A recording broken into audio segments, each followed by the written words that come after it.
Whispers of the Last Dawn. Chapter 1. The Last Beat of Civilization. The city lay before me like a hushed cathedral, towers of glass and steel reaching skyward, silent testimonies to dreams that once soared but now lay tethered to the earth. I walked the empty boulevards where the echoes of footsteps had long faded, where the traffic lights blinked their commands to no one, red, green, yellow, a cyclical ritual devoid of purpose. The wind whispered through the hollow streets, carrying with it the faint scent of rain and the ghosts of laughter, of whispered confessions in darkened doorways, of jazz melodies spiraling into the night. Each storefront was a diorama of abandonment, mannequins frozen in perpetual display, eyes vacant yet hauntingly aware, cafes with chairs upturned, the chalkboard menus promising daily specials that would never be served. I paused before a bookstore, its window cracked like a spider's web. Inside, pages fluttered gently in the breeze, stories yearning to be heard in a world that had lost its readers. The silence was profound, a heavy blanket smothering the city's once relentless pulse. It was louder than the cacophony it replaced, a deafening roar of nothingness that pressed against my ears until I could almost hear the blood coursing through my veins.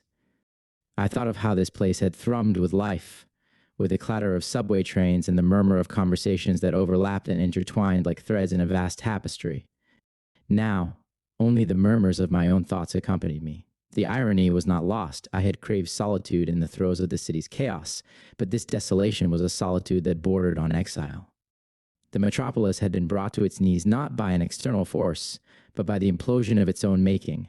The collective momentum of lives lived too fast, too recklessly. I wandered aimlessly until I found myself in a familiar square, where a fountain once sprayed crystalline arcs into the sunlight. The fountain was dry now, its basin cracked and littered with leaves. A newspaper skittered across the pavement, its headline proclaiming a world that no longer existed. I picked it up and read words that felt like relics from another era: stock markets, election polls, celebrity scandals, all rendered meaningless in the wake of silence. As dusk began to cloak the buildings in shades of amber and shadow, I felt a stirring within me, a restlessness, an urgency. Staying here among the relics felt like succumbing to the same fate that had befallen the city. I needed movement, a direction, even if it was only away from here. In a side street, tucked between a dilapidated theater and a boarded-up cafe, I saw it. A '65 Mustang, its red paint dulled but intact, a sleeping beast awaiting revival. The keys hung from the ignition as if left there by some benevolent force or perhaps as an offering to anyone bold enough to accept. I ran my hand along the hood, the metal cool beneath my fingers, and felt a spark of connection, a bridge between the past and whatever future remained. I slid into the driver's seat, the leather worn but comforting, like an embrace from an old friend. With a turn of the key, the engine coughed, and then roared to life, shattering the silence with its defiant growl. The sound echoed off the surrounding buildings, stirring flocks of birds that took to the sky in a frenzied burst. I gripped the steering wheel and looked down the stretch of road that unfurled ahead, a river of asphalt bathed in the golden hues of sunset, leading away from the emptiness and toward the unknown. The horizon beckoned, like a lost sunset, hues of pink and orange melting into the promise of night. I pressed my foot to the accelerator, and the car lurched forward, tires gripping the pavement as if eager to escape. As I drove through the labyrinth of streets, I glanced in the rearview mirror and watched the city recede, a monolith of memories, and could-have-beens dissolving into the twilight. The open road greeted me with a vastness that was both liberating and daunting. I didn't know where I was headed, only that movement was essential, that the act of going was in itself a form of hope. The sky above stretched infinitely, stars beginning to pierce the veil of dusk, celestial guides in the absence of streetlights. The engine's hum became a mantra, a steady rhythm that synced with the beating of my heart. Thoughts tumbled through my mind, fragments of poems, snatches of melodies, faces of those I had known and lost. The world had folded in on itself, but out here, on this endless ribbon of possibility, I felt the flicker of something akin to freedom. I thought about the last concert I'd played, the way the music had flowed through me, connecting me to everyone in that smoky room. Music was the language of the soul, and now the world was mute. But perhaps, I mused, the road could be my new symphony, each mile a note in an unfolding composition. The air grew cooler as night embraced the land. I rolled down the window and let the wind wash over me, carrying away the remnants of stagnation. Ahead, the headlights carved twin tunnels through the darkness, illuminating the path as I ventured farther from the remnants of civilization and closer to whatever fate awaited. In that moment, I understood that the journey itself was the destination. The city had been the final verse of a song that had played itself out, but the road, the road was an open chord, resonating into the vast expanse of possibility. I was a traveler once more, unbound and untethered, chasing horizons and dreams that danced just beyond reach. As the first whispers of dawn began to paint the edges of the sky, I smiled to myself. The world may have fallen silent, but my story was far from over. With the open road beneath me and the endless sky above, I drove on into the embrace of a new day, ready to compose the next verse of this unwritten song. Chapter 2. Ghosts of the Past. The road stretched out like a ribbon unraveling from the spool of time, each mile marker a tick in the metronome of my solitary journey. The Mustang purred beneath me, a loyal steed carrying me away from the hollow husk of the city and into the vastness of forgotten America. Fields of golden wheat waved in the breeze, whispering secrets of seasons past, while the sky above was an endless canvas, shifting hues with the whim of the sun. As the sun dipped low, casting long shadows that danced across the landscape, memories began to seep into the corners of my mind. They came unbidden, like fragments of a song whose melody lingers long after the last note fades. I saw myself in smoky jazz clubs, the air thick with the scent of bourbon and the sweet ache of saxophones crying into the night. The stage lights bathed us in hues of blue and purple, silhouettes swaying to rhythms that pulsed like a heartbeat. Laughter bubbled up, rich and full, from the tables crowded with friends. Jack, with his wild theories and wilder eyes. Sal, scribbling furiously into a battered notebook. Amelia, her laughter a bright bell that cut through the haze. We were young and invincible, our futures stretching before us like the very road I now traveled. We chased the night, drank the stars, lived each moment as if it were both our first and last. I remembered the simple pleasures, the feel of cool grass underfoot during impromptu picnics in Central Park, the taste of cherry pie at a diner off Route 66, the warmth of a shared blanket on a rooftop as we counted shooting stars. These memories were ghosts now, spectral threads weaving through the tapestry of my thoughts, both a comfort and a weight. The sky shifted to a deep indigo, stars piercing the veil like pinpricks of light. I decided to pull off the road, drawn by the silhouette of a small town nestled against the horizon, a cluster of buildings huddled together like survivors sharing secrets. The town was a relic, untouched by the hurried hands of progress even before the world had stuttered to a halt.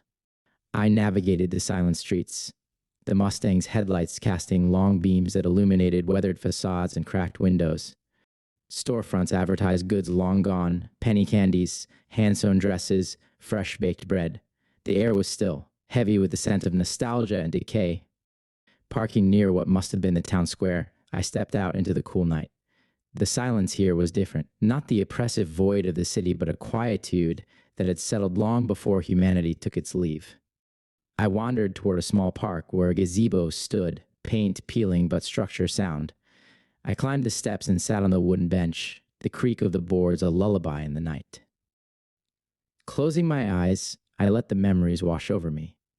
The notes of a distant saxophone floated on the breeze, or perhaps it was merely the echo of my longing. I could almost hear the murmur of conversations, the clinking of glasses, the soft rustle of a dress as Amelia twirled to the music. Time seemed malleable, the past and present folding into one another like waves upon the shore. A rustling sound snapped me back to the moment. I opened my eyes, scanning the shadows. The town was supposed to be deserted, another waypoint in the great emptiness, yet there it was again. A soft shuffle, the scrape of something against the pavement. "Hello?"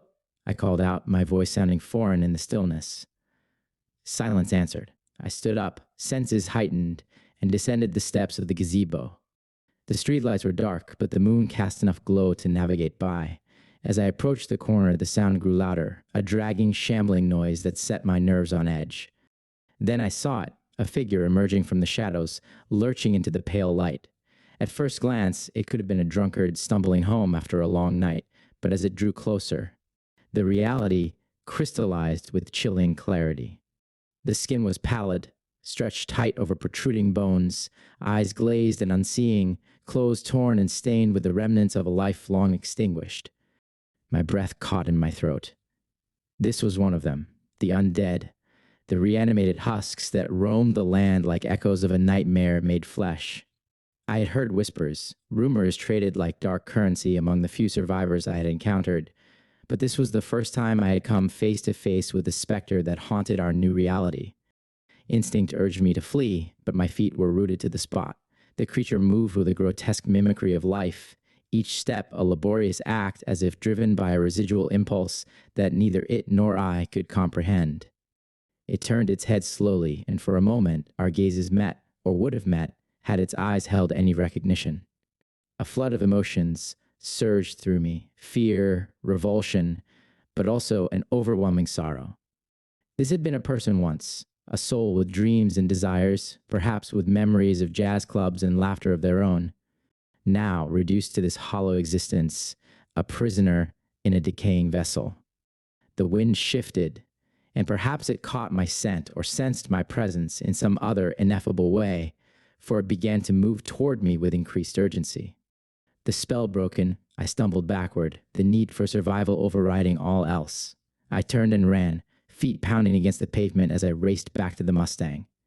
Behind me, I could hear the creature's pursuit, a discordant symphony of ragged breaths and shuffling steps.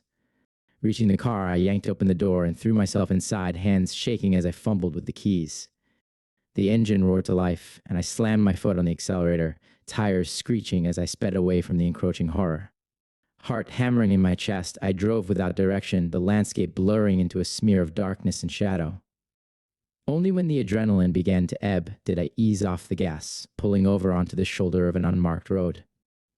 I sat there, hands gripping the steering wheel, breaths coming in ragged gasps. The encounter had shaken me to my core, not merely because of the danger, but because of what it represented.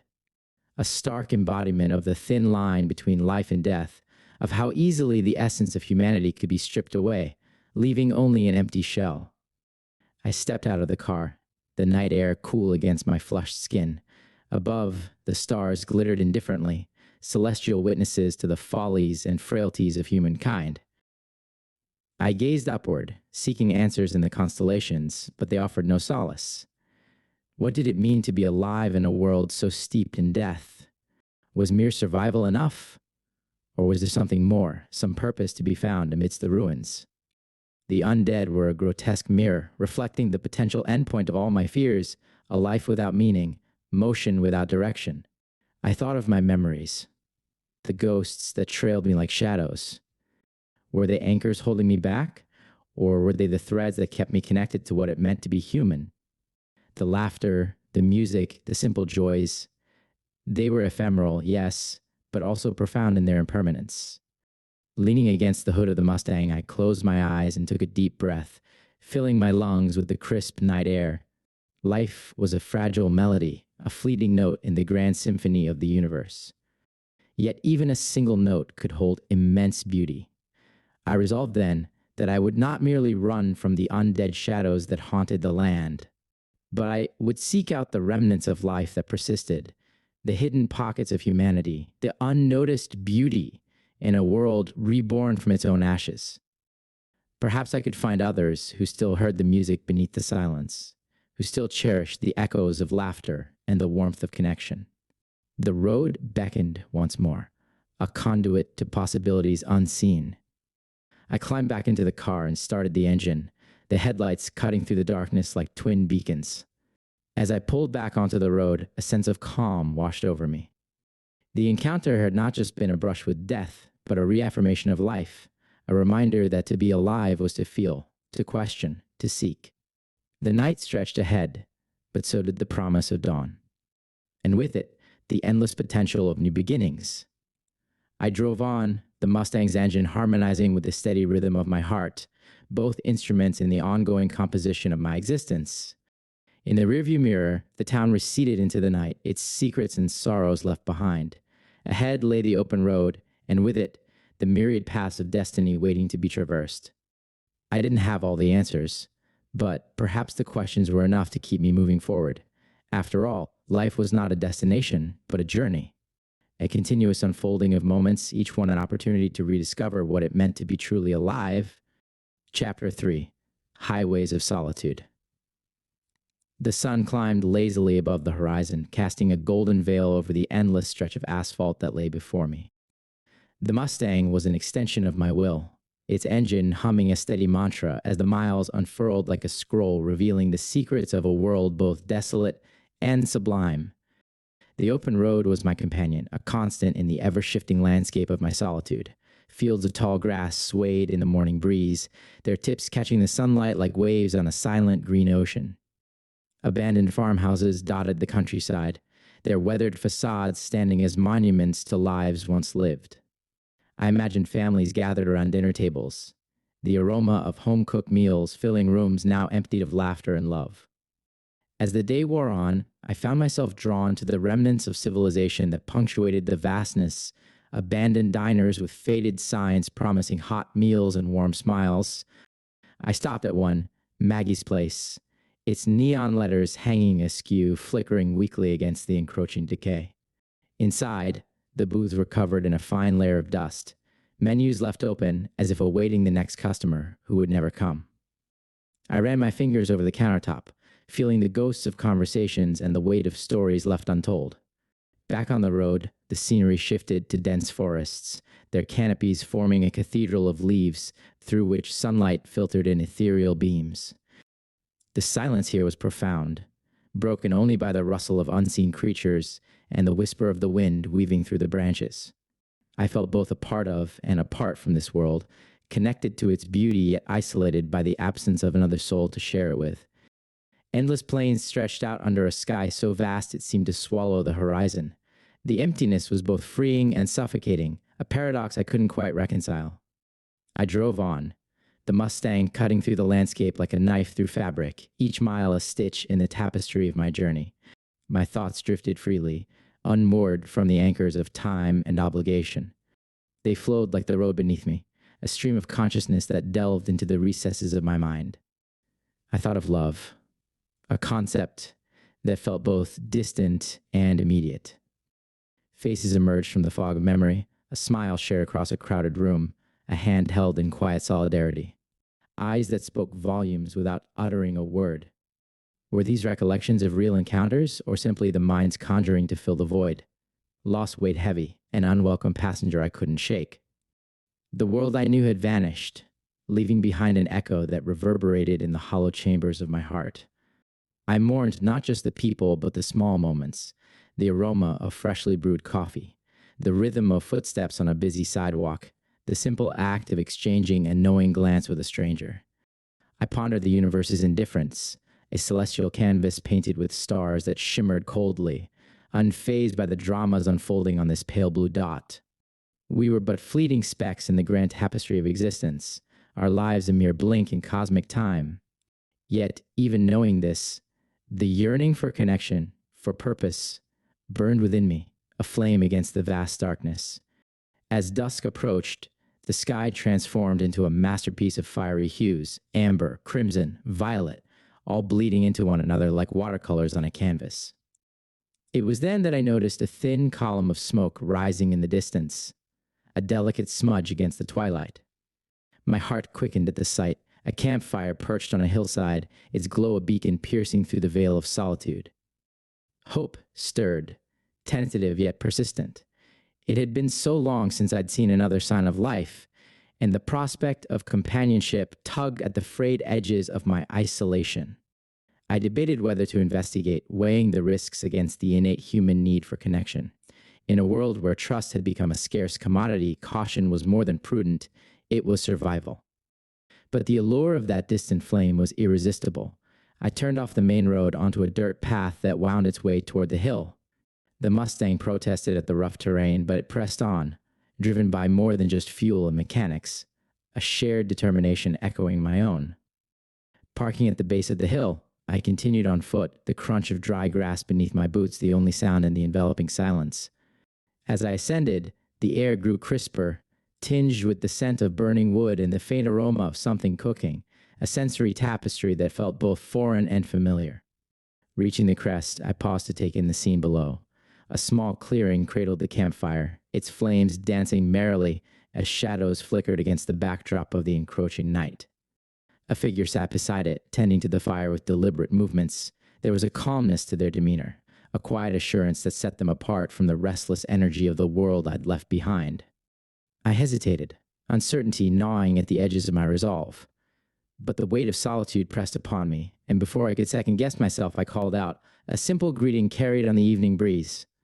"Mind some company?" The figure looked up, their face illuminated by the warm glow of the fire. A woman, her eyes reflecting the flames yet holding a depth that seemed to draw in the surrounding light. She considered me for a moment before nodding slowly. "Plenty of room by the fire," she replied, her voice steady but tinged with a softness that eased my apprehension. I approached cautiously, every step measured. The campfire's warmth embraced me as I settled across from her, the crackling of the wood filling the spaces where words might have been. Up close, I could see the lines etched on her face, not of age, but of experiences that mirrored my own. There was a kinship in that recognition, an unspoken understanding forged in the crucible of shared adversity. "Name's Dean," I offered, extending a hand. She reached out, her grip firm yet gentle. "I'm Amelia." Silence enveloped us once more, but it was a comfortable one, the kind that doesn't demand to be filled. The stars emerged overhead, pinpricks of light strewn across the velvet expanse. We sat beneath them like ancient travelers, bound by the shared shelter of the night sky. "Been on the road long?" she asked eventually, stirring the embers with a worn stick. "Long enough to lose track of the days," I admitted. "They blur together out here." She nodded thoughtfully. "Time feels different now. Less linear, more fluid." "Exactly," I agreed, surprised at how precisely she had captured my own musings. "It's like we're unanchored from everything that wants to find us." Her gaze drifted to the horizon, where the last traces of daylight surrendered to the encroaching darkness.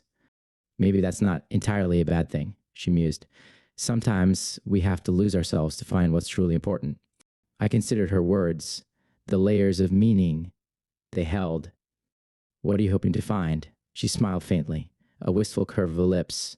"Perhaps nothing more than a moment like this, a connection, however brief, to remind me that I'm still alive." A sense of gratitude washed over me. I know the feeling. We shared stories then, fragments of our pasts, reflections on the world that was and the one that had taken its place.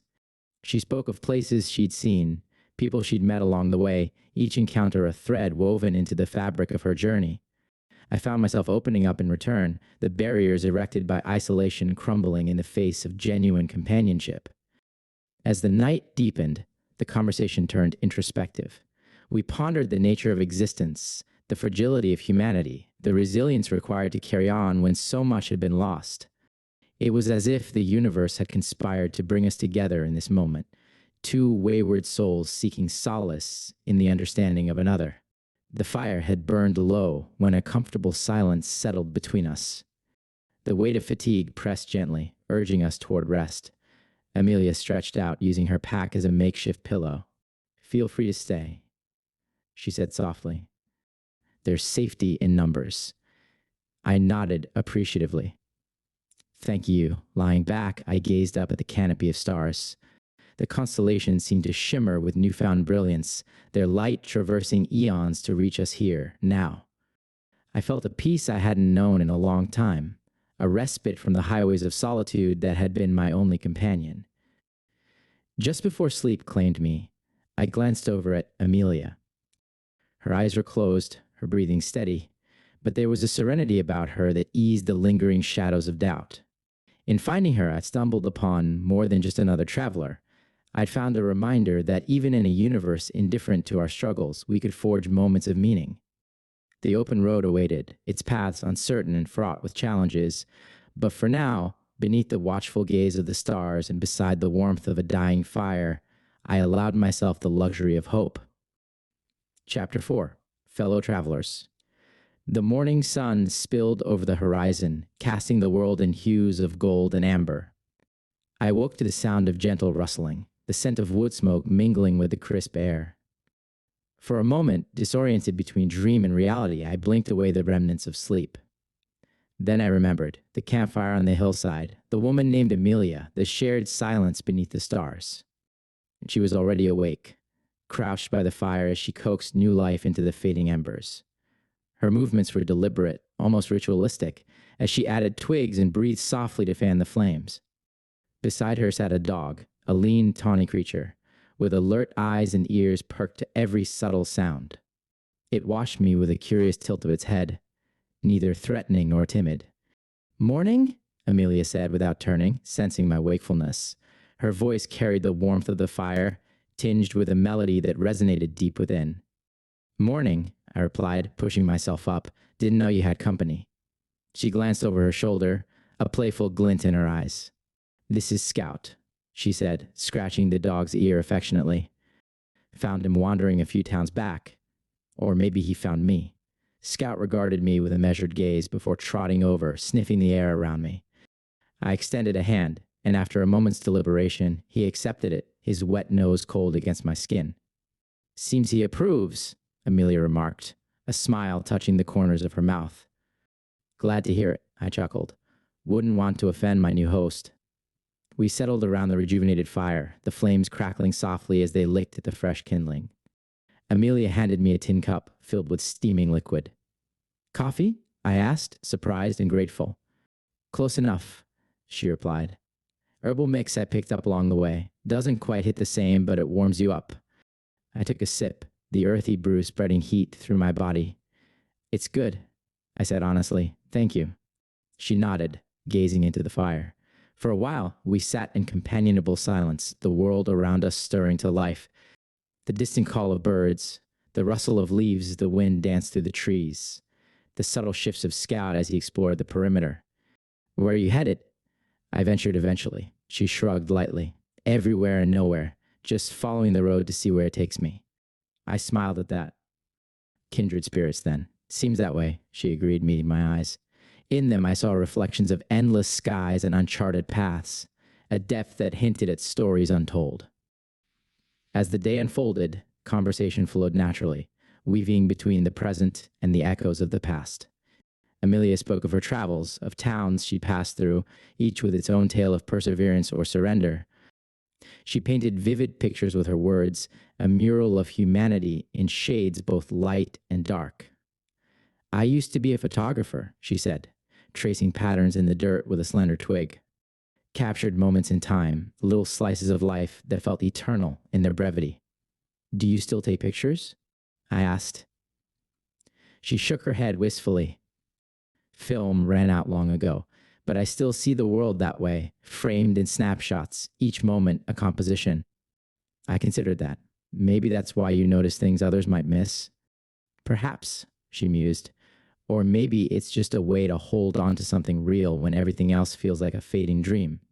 I shared my own stories, nights lost in the embrace of music, the saxophone an extension of my soul as it poured out melodies that spoke what words could not. I told her about the clubs, the camaraderie of fellow musicians, the intoxicating blend of rhythm and emotion that made the world feel both infinite and intimately connected. "Do you still play?" she inquired. I glanced at the Mustang parked nearby. "My sax is in the trunk. Haven't had much reason to bring it out lately." "Maybe you should," she suggested gently. "Music has a way of filling the empty spaces." I looked at her, the sincerity in her gaze igniting a spark within me. "Maybe I will." The sun climbed higher, casting dappled shadows as it filtered through the sparse clouds. Scout returned from his explorations, settling at Amelia's feet with a contented sigh. The simple tranquility of the moment enveloped us, a respite from the weight of the world beyond. "Do you ever think about what's next?" I asked, staring into the distance where the road disappeared over the horizon. "All the time," she admitted, "but I try not to dwell on it. The future's too uncertain, and the past. Well, it's a heavy load to carry." "True," I conceded, "but sometimes it's hard to shake the solitude, the feeling that we're just drifting." She turned to me, her eyes searching mine. Maybe drifting isn't so bad. Leaves on a stream, carried by currents we can't control. There's a kind of freedom in that. Or a kind of surrender, I countered. Depends on how you look at it, she said thoughtfully. We can't change what's happened, but we can choose how we move forward. Alone, it's easy to get lost. Together, maybe we find direction. Her words hung in the air, an unspoken invitation entwined within them. I felt a stirring, a pull toward connection that I'd kept at bay for so long. The walls erected by isolation began to crumble, brick by cautious brick. Would you mind some company on the road? I ventured, the question weighted with hope and vulnerability. She smiled softly. Scout and I could use another fellow traveler, someone to share the road with, swap stories, maybe even play some music. I felt a grin spread across my face. I think I can manage that. Good, she replied, a hint of relief in her tone. It's settled then. We spent the rest of the day preparing for the journey ahead, dividing supplies, mapping out possible routes, discussing the best ways to navigate the unknowns that awaited us.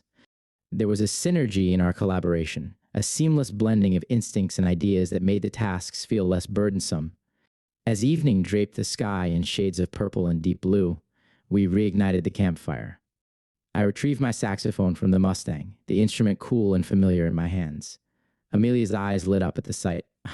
Play something? She requested, her voice barely above a whisper. I nodded, lifting the saxophone to my lips. At first, the notes came hesitantly, rusty from disuse, but soon they flowed more freely. Melodies that rose and fell like the undulating landscape, echoing the quiet yearning of the soul. The music wove through the night air, wrapping around us like a gentle embrace. Amelia closed her eyes, swaying subtly to the rhythm. Scout rested his head on his paws, ears twitching to the sound. The fire crackled in harmony, sparks ascending toward the stars as if carried by the very notes I played. When I finished, a comfortable silence settled over us.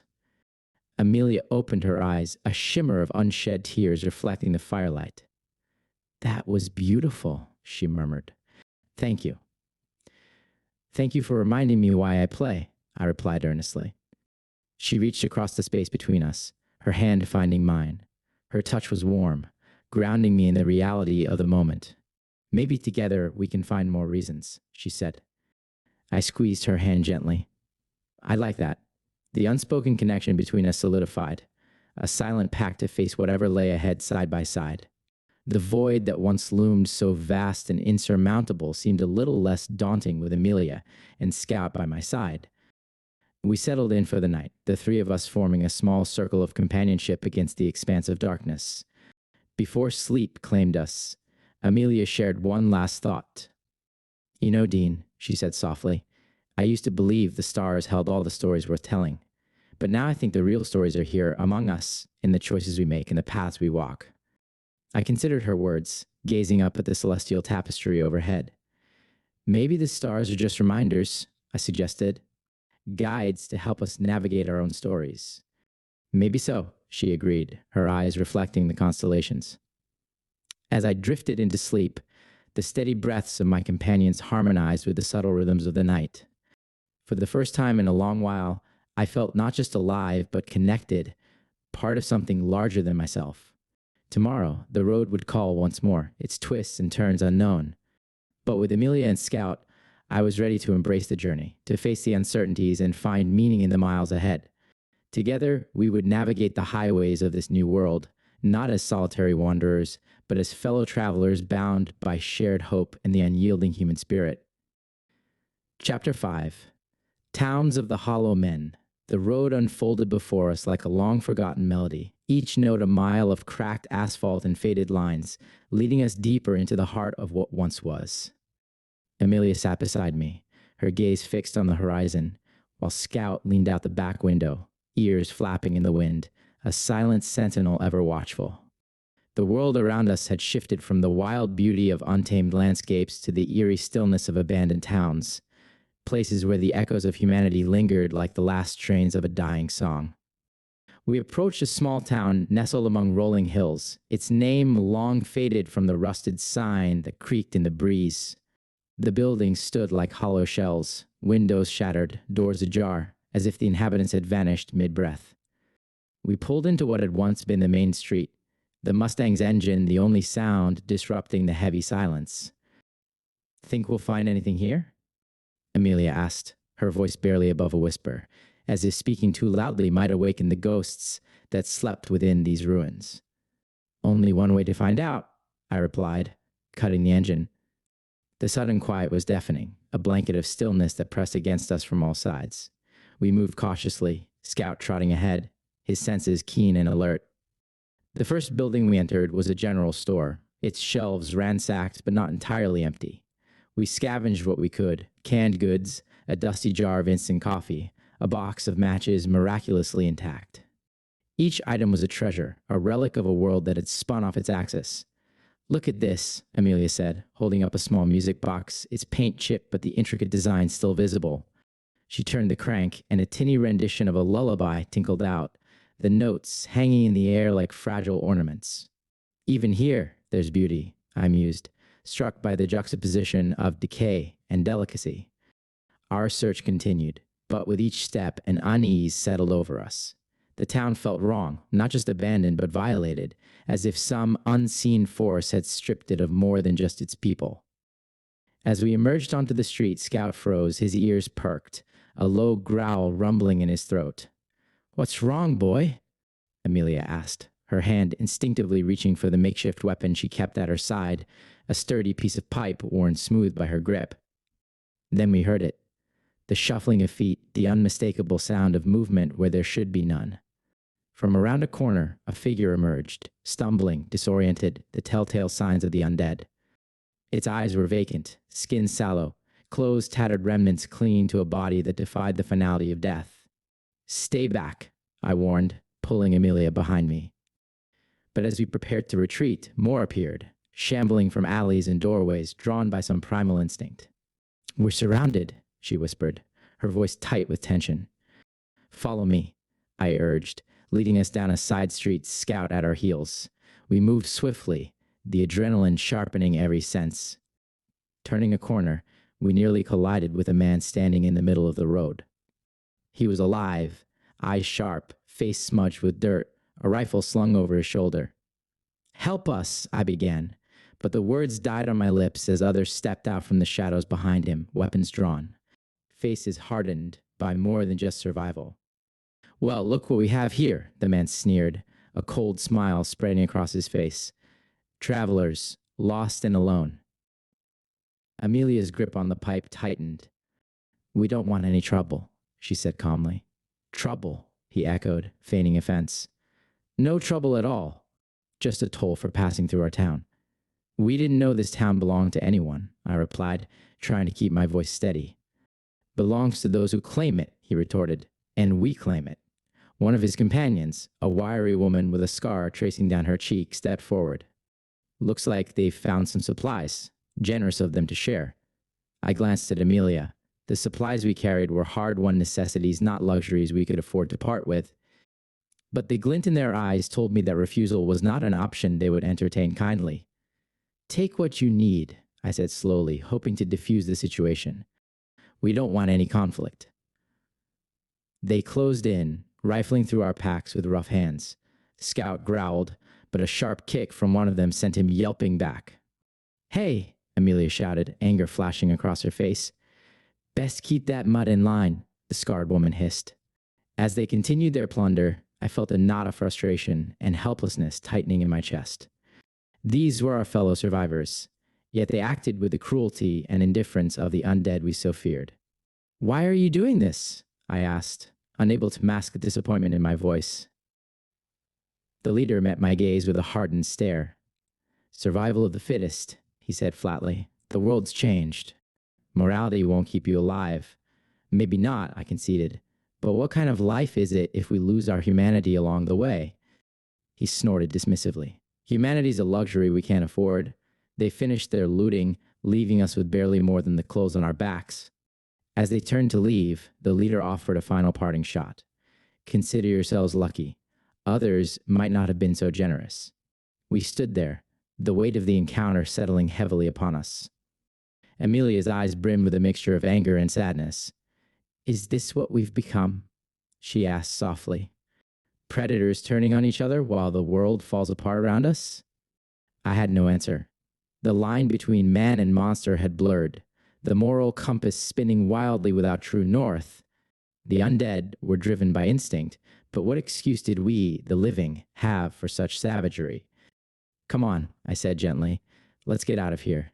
We made our way back to the Mustang, Scout limping slightly but otherwise unharmed.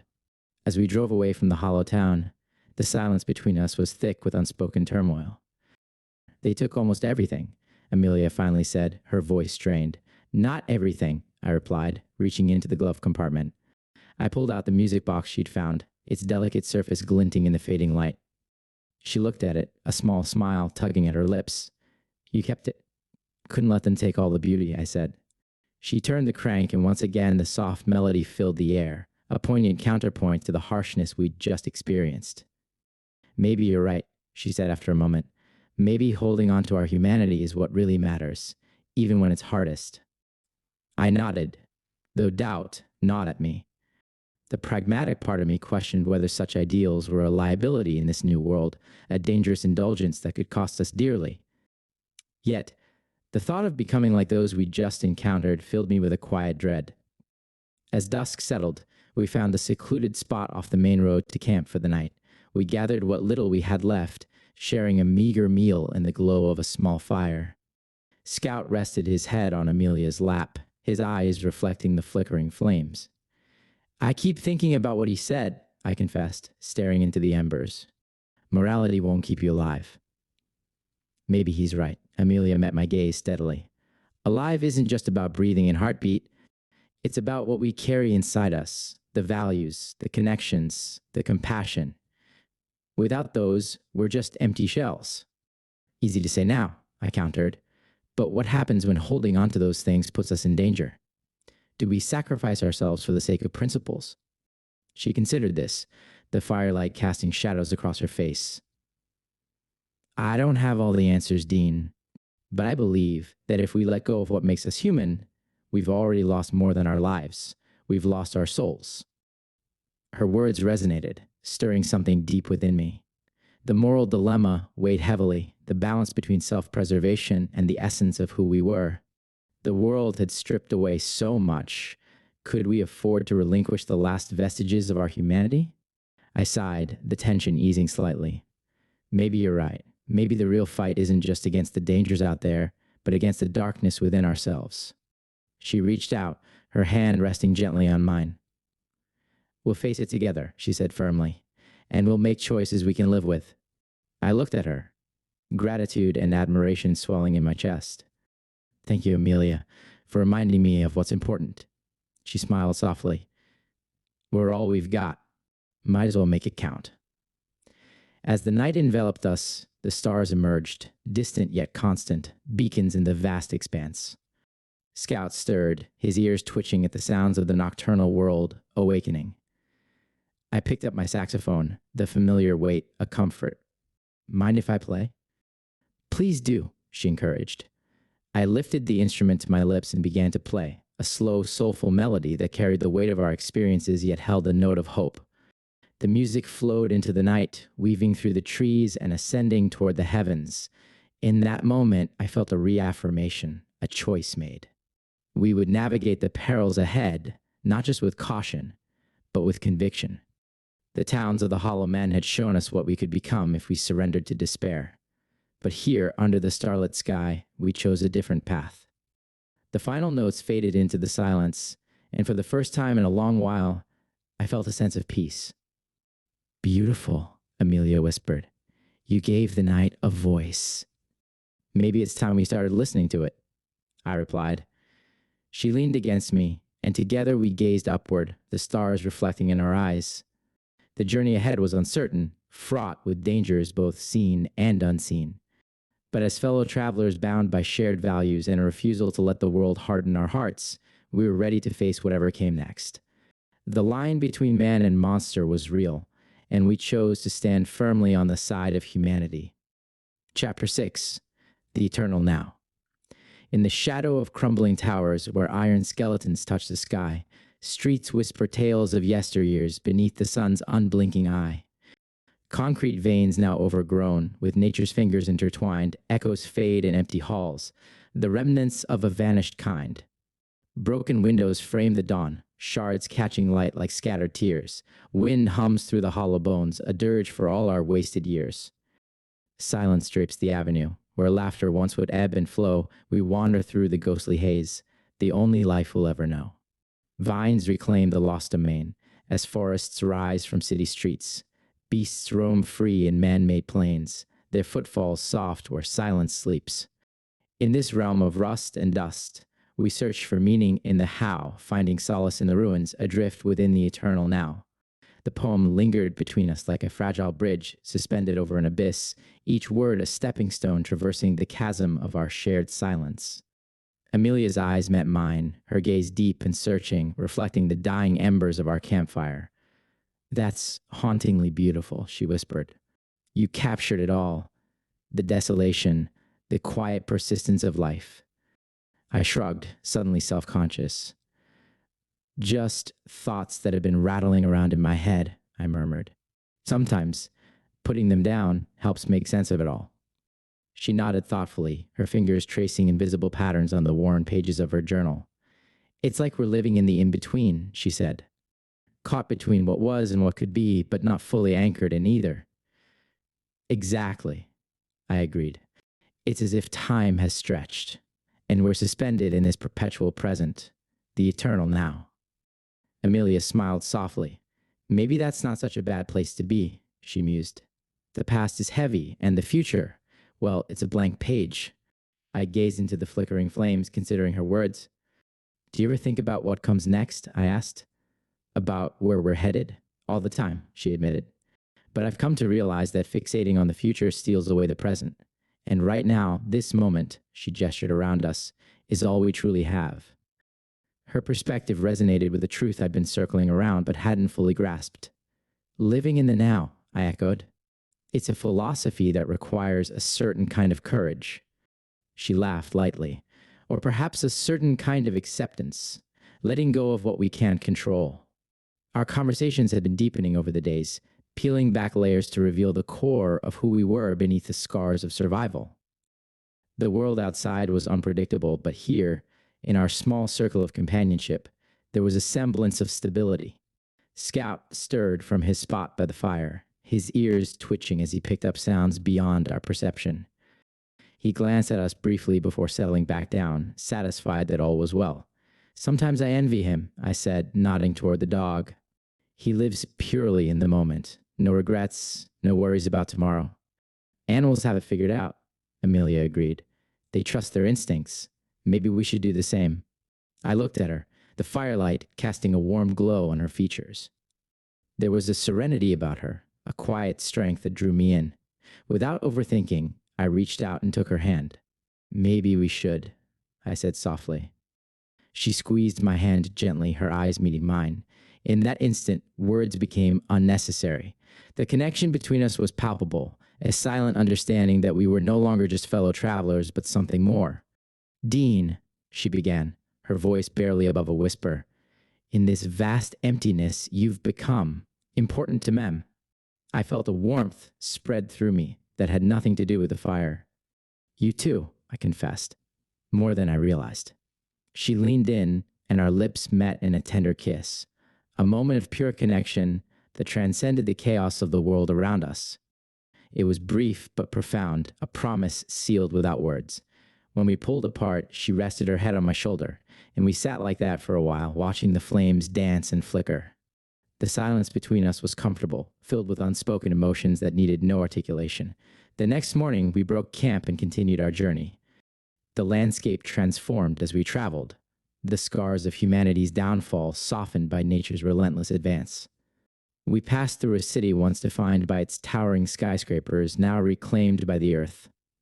Vines clung to steel frames and trees sprouted from cracked sidewalks. The urban jungle had become a literal one. "Look at how quickly nature moves in," Amelia marveled, her eyes scanning the verdant growth that enveloped the abandoned structures. "It's as if she's been waiting all along." "Maybe she has," I replied, "patiently enduring, biding her time. Birds nested in the rafters of a collapsed overpass, their songs filling the air where the din of traffic once dominated. A family of deer grazed undisturbed in what used to be a bustling plaza, now overgrown with wildflowers. There's a certain beauty in it, Amelia observed. Life persists, no matter what. Nature doesn't mourn our absence, I said. She simply carries on. We continued walking, Scout trotting ahead, his tail wagging as he explored this transformed world. The sky was a brilliant blue, the air crisp and clean, a stark contrast to the smog-laden atmosphere I remembered from before. It's almost like a reset, Amelia mused. A chance for the world to heal. Without us, I added. She glanced at me thoughtfully. Do you think we were the problem all along? Maybe not entirely, I said. But we certainly didn't do the place any favors. She smiled wryly. Perhaps we can learn from this. If we have the chance to start over, maybe we'll do better. Assuming there's anyone left to start over, I said, a hint of cynicism creeping into my tone. She reached for my hand, her touch grounding me. We're still here, she reminded me. That counts for something. We found shelter that evening in an old greenhouse on the outskirts of the city. The glass panes were mostly intact, and inside, a riot of plant life thrived. Ferns, wildflowers, even fruit-bearing trees that had taken root in the fertile soil. This is incredible, Amelia exclaimed, plucking a ripe apple from a low-hanging branch. Nature's own pantry. We gathered what we could, grateful for the unexpected bounty. As night fell, we built a small fire using dried branches, the warmth cocooning us within the glass walls. Do you ever feel small? I asked suddenly, gazing up at the stars visible through the fractured roof. Insignificant in the grand scheme of things? All the time, she admitted. But I also feel connected to everything around me, like we're all part of a larger tapestry. That's a comforting thought, I said, that we belong to something greater. She leaned against me, her head resting on my shoulder. Maybe that's the key, she said. Finding solace in the connections we make, in nature, in each other. I wrapped an arm around her, pulling her closer. In the eternal now, I whispered. She smiled softly. Exactly. We spent the next few days exploring the area, taking our time for once instead of pressing forward relentlessly. It felt good to slow down, to immerse ourselves in the world rather than just passing through it. One afternoon, we stumbled upon an old amphitheater nestled in a wooded glade. The stage was overgrown, but the acoustics remained. On a whim, I retrieved my saxophone. Play something, Amelia urged, her eyes alight with anticipation. I stood on the moss-covered stage and lifted the instrument to my lips. The notes flowed effortlessly, filling the space with a melody that was both mournful and hopeful. Amelia closed her eyes, swaying gently to the music. Even Scout seemed entranced, sitting quietly at the edge of the stage. When I finished, the last echoes fading into the trees, she applauded softly. That was beautiful, she said. Thank you. Thank you for listening, I replied, stepping down to join her. We sat together, the silence between us comfortable and rich with unspoken understanding. The world beyond seemed distant, its troubles temporarily held at bay. Maybe this is enough, she said quietly. These moments, maybe chasing after some grand purpose isn't necessary. Just being here now, I agreed, living fully in each moment. She turned to me, her expression earnest. I don't know what the future holds, Dean, but I know I want to face it with you. Emotion welled up within me, unexpected yet welcome. I feel the same, I confessed. You've given me hope when I thought there was none left to find. She smiled, her eyes shimmering. Then let's make a pact, she said, to hold on to that hope no matter what. Deal, I said, sealing it with a gentle kiss. As we continued our journey, the landscape shifted once more. Fields of wildflowers stretched as far as the eye could see, swaying gently in the breeze. Rivers ran clear, their banks teeming with life. The world was healing, and in some small way, so were we. One evening, as the sun dipped low, painting the sky with hues of orange and pink, we stood atop a hill overlooking a valley. Below us, herds of wild horses roamed freely, their movements graceful and untamed. It's breathtaking, Amelia whispered.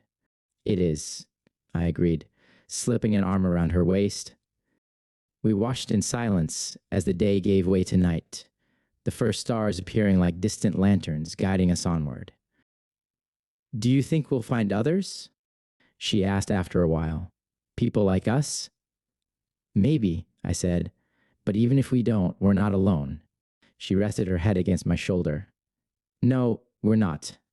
In that moment, I understood that while the world around us had changed irrevocably, some things remained constant: the capacity for love, the search for meaning, the resilience of the human spirit. Nature's indifference had taught us humility, but it had also shown us beauty beyond measure. The eternal now was not a void to be feared, but a space to be filled with experiences, with connections, with life. As we made our way back to our camp, the moon rose high, casting its silvery light over the transformed landscape. Scout trotted ahead, leading the way with unerring instinct. "Here's to the eternal now," Amelia said, raising an imaginary glass. I lifted mine in return, "and to finding our place within it." We clinked our phantom glasses together, laughter bubbling up from deep within. It felt good to laugh, to embrace joy without reservation. That night, as we lay side by side beneath a canopy of stars, I felt a profound sense of peace.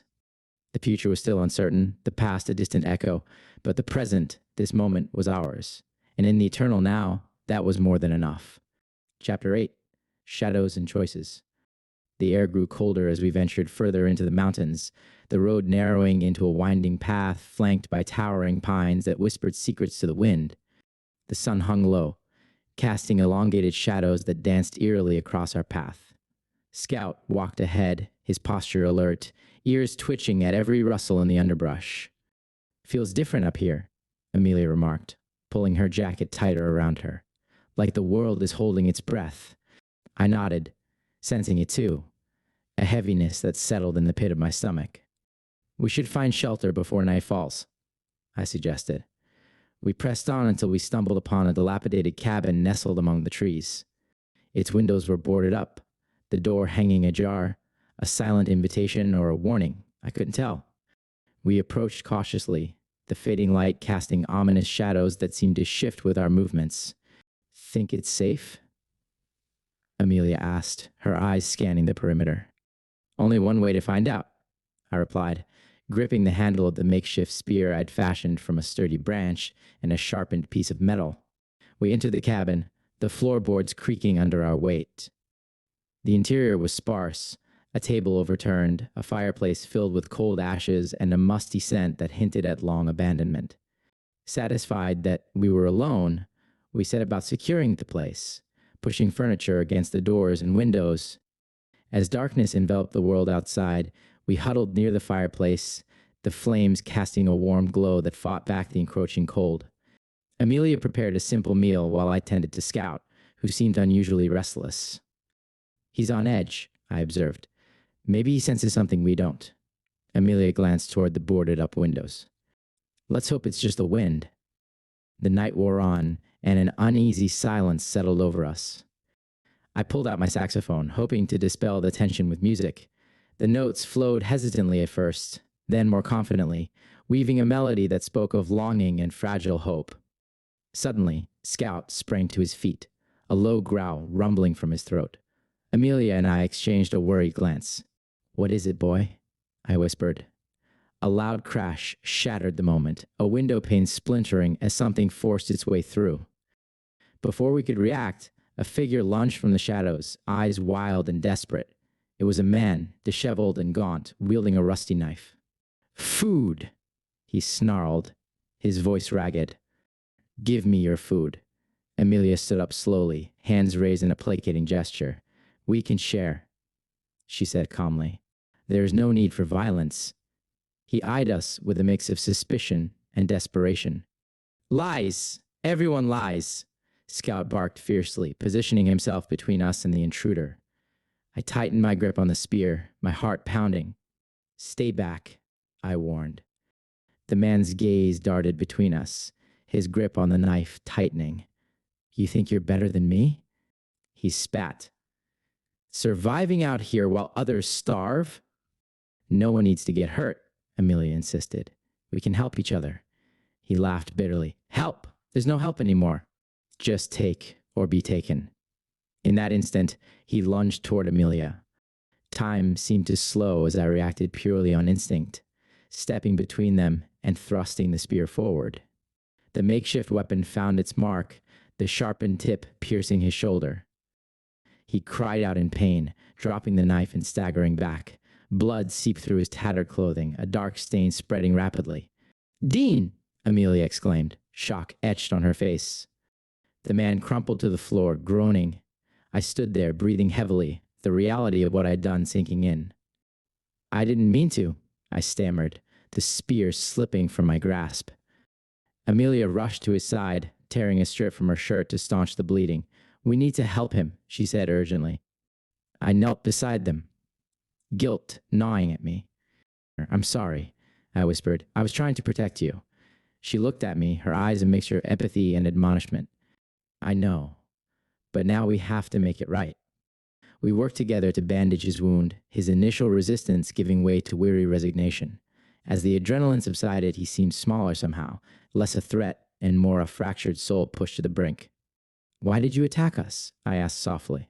He winced as Amelia tightened the bandage. Haven't eaten in days, he mumbled. Saw the fire. Thought you might have something. We would have shared, Amelia said gently. You didn't have to resort to violence. He closed his eyes, a tear tracing a path down his dirt-streaked face. Can't trust anyone, he murmured. Not anymore. Maybe that's where we went wrong, I said, more to myself than to him, assuming the worst in others. We offered him food and water, which he accepted with trembling hands. As he ate, we learned his name was Marcus, a former teacher who had lost everything when the world collapsed. His story was painfully familiar, a series of losses that had eroded his faith in humanity. I've seen things, he said hollowly. People doing whatever it takes to survive. I swore I'd never become like them, but hunger does strange things. I felt a pang of empathy, recalling my own moments of doubt and despair. We all have our breaking points, I acknowledged. Amelia placed a comforting hand on his shoulder. But it's not too late to find a different path, she said. We can help each other.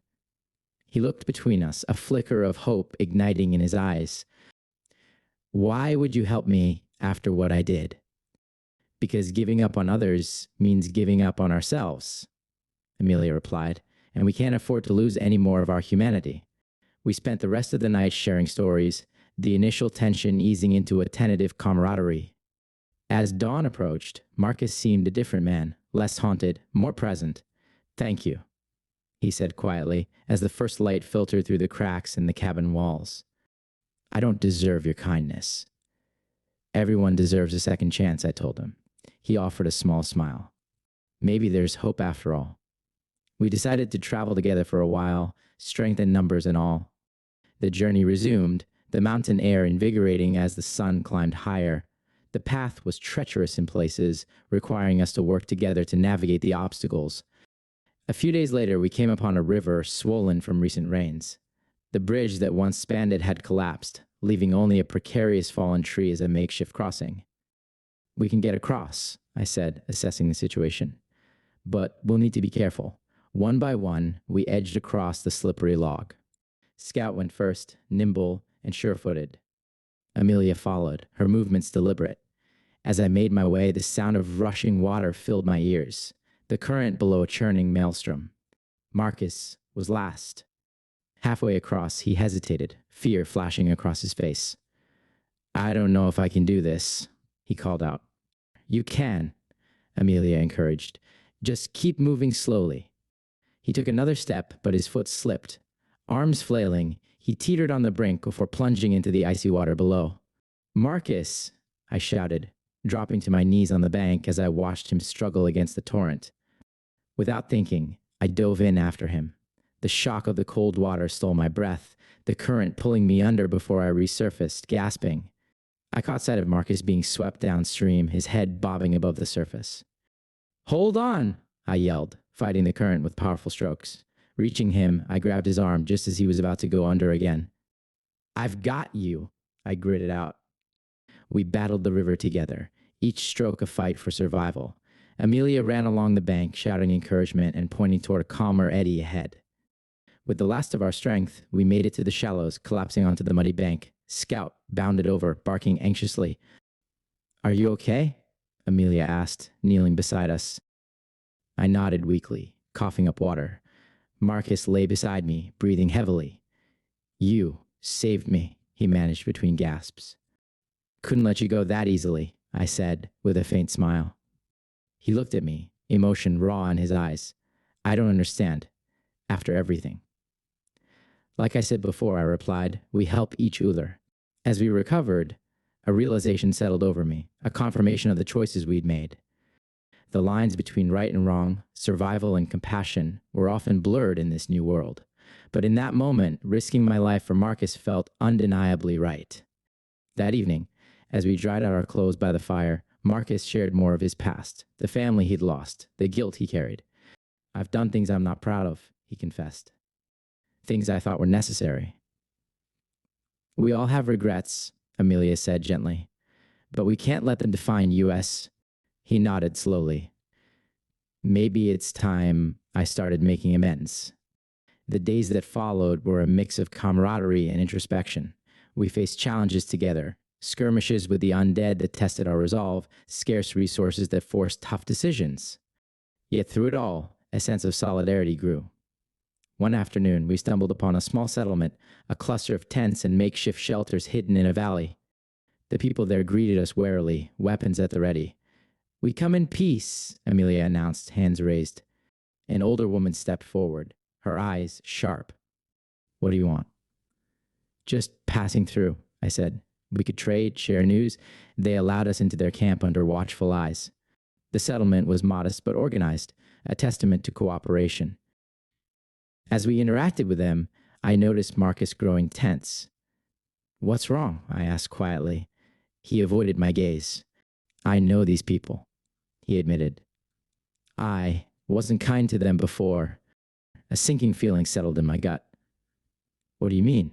"After I lost everything, I took what I needed, no matter the cost," he said, shame coloring his voice. "I stole from them, hurt some of them." Before I could respond, a man recognized him. "You!" shouted, anger flashing. "You're the bastard who robbed us."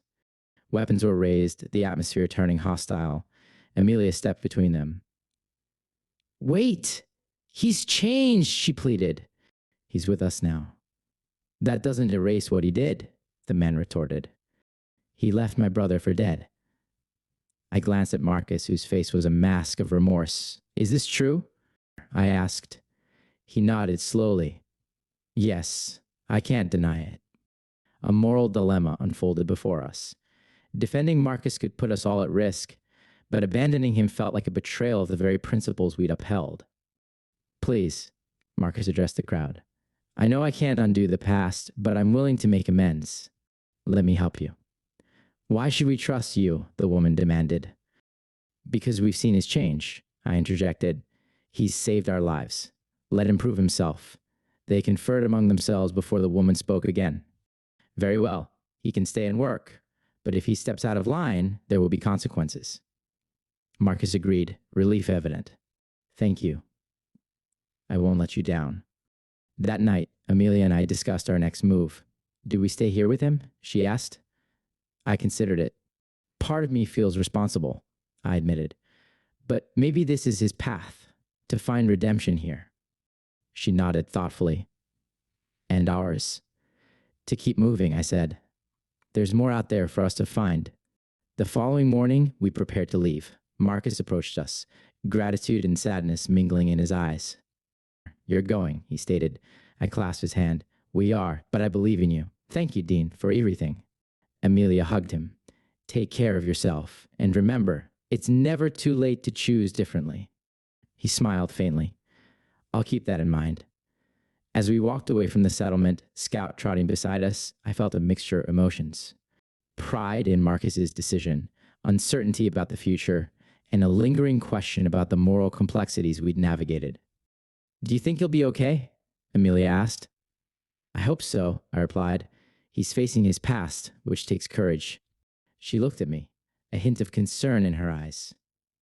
"And what about us? Did we make the right choice?" I believe we did, I said firmly. We gave him a chance, but we also respected the consequences of his actions. She squeezed my hand. Sometimes the lines aren't clear, are they? No, I agreed. But maybe what's important is that we keep trying to do what's right, even when it's hard. The path ahead was uncertain, fraught with potential peril. Yet, as we continued our journey, I felt a renewed sense of purpose. We couldn't control the choices of others, but we could strive to make decisions that upheld our values, even when faced with moral ambiguity. In a world where survival often demanded ruthlessness, choosing compassion was a defiant act. And perhaps in those choices, we could find not only our own redemption, but also inspire it in others. As the sun set behind the mountains, casting the sky in hues of gold and crimson, I took comfort in the simple fact that we were still moving forward, together, navigating the complexities of our shattered world with as much humanity as we could muster. Chapter 9. The Weight of Survival. The days grew shorter as autumn painted the landscape in shades of amber and crimson. A chill crept into the air, a whispered reminder of the winter to come. We traveled southward, hoping to find milder climates and more abundant resources. One evening, as the sun dipped below the horizon, we came upon an abandoned farmstead. The main house stood weathered, but intact, its windows like hollow eyes staring out over fallow fields. Looks like a good place to rest, Amelia suggested. We approached cautiously, scouts sniffing the air for any signs of danger. Inside, the house was sparse but serviceable, a table with worn chairs, a hearth that could provide warmth, and an upstairs loft with a creaking bed. As we settled in, Amelia began to explore the cupboards. "There's some canned food here," she called out. "And spices." "Feels like a feast," I replied, joining her. We prepared a hearty meal, the aroma filling the space and lifting our spirits. It was a rare moment of comfort, a semblance of normalcy amid the chaos. After dinner, we sat by the hearth, flames casting flickering shadows on the walls. Amelia pulled out a deck of playing cards she'd found, and we entertained ourselves with games and stories. "Tell me about your family," she prompted. I hesitated, memories flooding back, some sweet, others tinged with pain. "We weren't particularly close," I admitted. "My parents were always working, chasing their own ambitions. I left home as soon as I could, searching for, I don't know, something more." She nodded, understandingly. "I get that. I was always the odd one out in my family. They never understood my need to wander, to capture the world through my lens. Funny how we ended up finding each other," I mused. "Maybe not so funny," she said softly. "Maybe it was meant to be." Our conversation was interrupted by a sudden noise, a faint thud from upstairs. Scout's ears perked up, a low growl emanating from his throat. "Did you hear that?" I whispered. Amelia nodded, her eyes wide. "Could be the wind," she suggested, though her tone lacked conviction. I stood slowly, reaching for the knife strapped to my belt. "Stay here," I instructed. She shook her head. "We're in this together." We ascended the creaking staircase, each step a test of nerve. At the top, the hallway stretched before us, doors on either side leading to unknown spaces. The sound came again, a muffled shuffling from behind the door at the far end. I gestured for Amelia to stay back as I approached the door. Taking a deep breath, I pushed it open. The room was dark, shadows obscuring the corners. As my eyes adjusted, I made out the figure of a person huddled in the corner. "Hello?" I called out gently. "We're not here to hurt you." The figure stirred, lifting its head to reveal a gaunt face streaked with dirt. It was a teenage girl, her eyes wide with fear. "Please," she whimpered, "don't hurt me." Amelia stepped forward, her voice soothing. "It's okay. We're friends." The girl recoiled, pressing herself against the wall. "Stay away." I lowered my knife, showing my empty hands. "We won't harm you. Are you alone?" She hesitated before nodding. "My brother. He went to find food. He hasn't come back." "How long ago was that?" Amelia asked. "A day, maybe 2. I don't know." Her voice cracked, desperation evident. "What's your name?" I asked. "Emily," she whispered. "Emily, let's get you downstairs," Amelia suggested. "You need to eat." We guided her to the kitchen, where Amelia prepared a warm meal.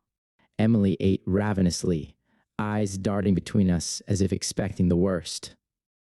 How old are you? I asked gently. 15, she replied between bites. Where are your parents? She looked down, tears welling up. Gone. It's just me and my brother now. A heavy silence fell over us. Amelia placed a comforting hand on her shoulder. We'll wait with you until he returns. Hours passed as we kept vigil, but as night deepened, concern grew. Scout began pacing, uneasy. We should go look for him, Amelia proposed. I agreed, though a knot of dread tightened in my stomach. Emily, can you tell us where he went? She pointed toward the east. He said there was a town nearby. He thought there might be supplies. I'll go, I said. You stay here with her. Amelia shook her head. No, we go together. Emily's eyes widened. Don't leave me alone. I considered our options. All right, we'll all go. We set out, the moon casting an ethereal glow over the landscape. The town was closer than expected, a cluster of buildings silhouetted against the night sky. As we entered the outskirts, a foul stench assaulted our senses, a mix of decay and something acrid. Scout growled, his hackles raised. Stay close, I warned. We moved cautiously through the deserted streets. Suddenly, Scout barked sharply, darting ahead. We followed, rounding a corner to find a horrific scene. A group of men stood around a makeshift bonfire, the flames illuminating their hardened faces. At their feet lay a body, young, lifeless. Emily gasped, a strangled cry escaping her lips. Daniel! She screamed, rushing forward before we could stop her. The men turned, surprise flashing across their faces before twisting into sneers. Well, look what we have here, one of them drawled. More lost souls. Amelia grabbed Emily, pulling her back. I stepped forward, knife at the ready. We don't want any trouble, I said coldly. Too late for that. Another man chuckled. You trespassed on our territory. I scanned the area, noting the glint of weapons. Outnumbered and outarmed, the odds were grim. Please, Amelia pleaded. Let us take him. The first man shrugged. Finders keepers. Besides, he didn't follow the rules. What rules? I demanded. Our rules, he replied smugly. Now, hand over your supplies, and maybe we'll let you walk away. Moral ambiguity tightened its grip. We could fight, a likely fatal choice, or comply and abandon justice. I glanced at Emily, her face a mask of anguish. We can't leave him, she sobbed. Amelia met my eyes, a silent question passing between us. Was survival worth sacrificing our principles? No, I decided aloud. This isn't right. The men laughed. Brave words, the leader taunted. But bravery won't save you. Without warning, he lunged at me. I dodged, adrenaline surging. Chaos erupted as the others joined the fray. Amelia pulled Emily back, shielding her as Scout snarled, leaping at one of the attackers. I fought with a desperation fueled by righteous anger. The clashing of blades, the grunts of exertion, the metallic scent of blood, it all blurred into a visceral struggle. In the frenzy, Amelia was grabbed by one of the men. She twisted, delivering a sharp elbow to his ribs, but he held firm. Let her go, I shouted, but was forced to defend myself against another assailant. Emily, eyes blazing with fury, picked up a discarded plank and struck the man holding Amelia. He staggered, releasing her. Amelia seized the opportunity, pulling Emily toward safety. Scout yelped as he was kicked aside. Rage surged through me. I disarmed my opponent, turning his own weapon against him. The man fell, and a momentary lull descended. Enough, the leader barked, bleeding from a gash on his arm. You're not worth the trouble. He signaled his men to retreat. But don't think this is over, he warned, before they melted into the shadows. We rushed to Scout, who was shaken but unharmed. Emily knelt beside her brother's body, tears streaming silently. I'm so sorry, Amelia whispered, placing a hand on her shoulder. We need to bury him, I said gently. Under the pale moonlight, we laid Daniel to rest, a solemn silence enveloping us. The weight of our choices pressed heavily. Had we done the right thing? Could we have avoided the confrontation? As dawn broke, we made our way back to the farmhouse. Exhaustion seeped into our bones, but sleep was elusive. We couldn't have just walked away, Amelia said, breaking the silence. I know, I replied, but I can't help wondering if we could have handled it differently. Those men were bullies, Emily interjected, her voice raw. They took my brother from me. I looked at her, seeing both vulnerability and a hardened resolve. I'm sorry for your loss, I said earnestly. She met my gaze. Thank you for standing up for him, for me. Amelia sighed. The world's become a place where doing the right thing often comes at a cost. Maybe, I mused. But if we stop trying, what do we become? We decided to take Emily with us, unwilling to leave her alone. As we traveled, the moral complexities of our actions lingered. Survival demanded tough choices, but at what point did pragmatism overshadow humanity? One afternoon, we stumbled upon a community, a small group of survivors who had established a semblance of society. They welcomed us cautiously, offering food and shelter in exchange for cooperation. This could be a fresh start, Amelia suggested. I considered it. Perhaps, but can we trust them? Only one way to find out, she replied. We integrated into the community, contributing our skills. I helped reinforce defenses, while Amelia assisted with medical needs. Emily found solace among others her age, slowly reclaiming fragments of her youth. Yet, under the surface, tension simmered. The community was governed by strict rules, enforced with an iron fist by a self-appointed leader named Harris.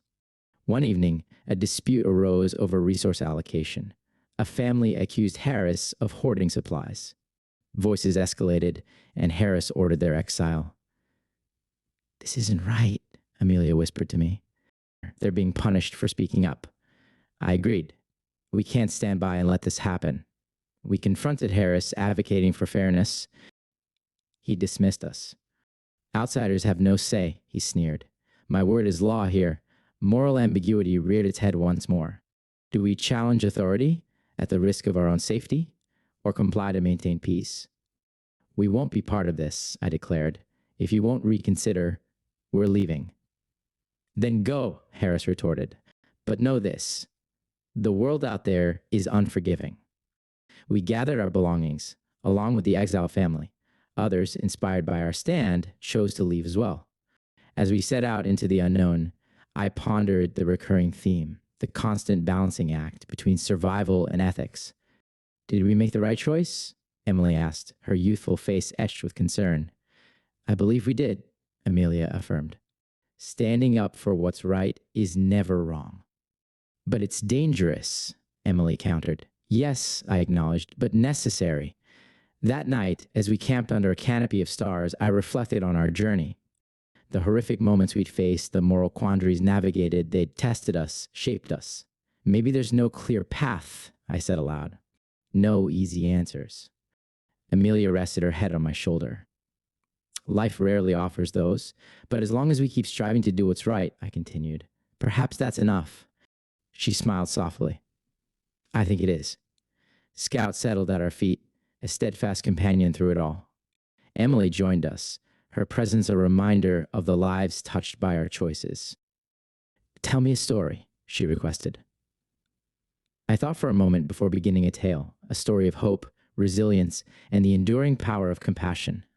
As our small group huddled together, the darkness seemed a little less daunting. The challenges ahead remained daunting, but we faced them with a collective strength forged through shared trials.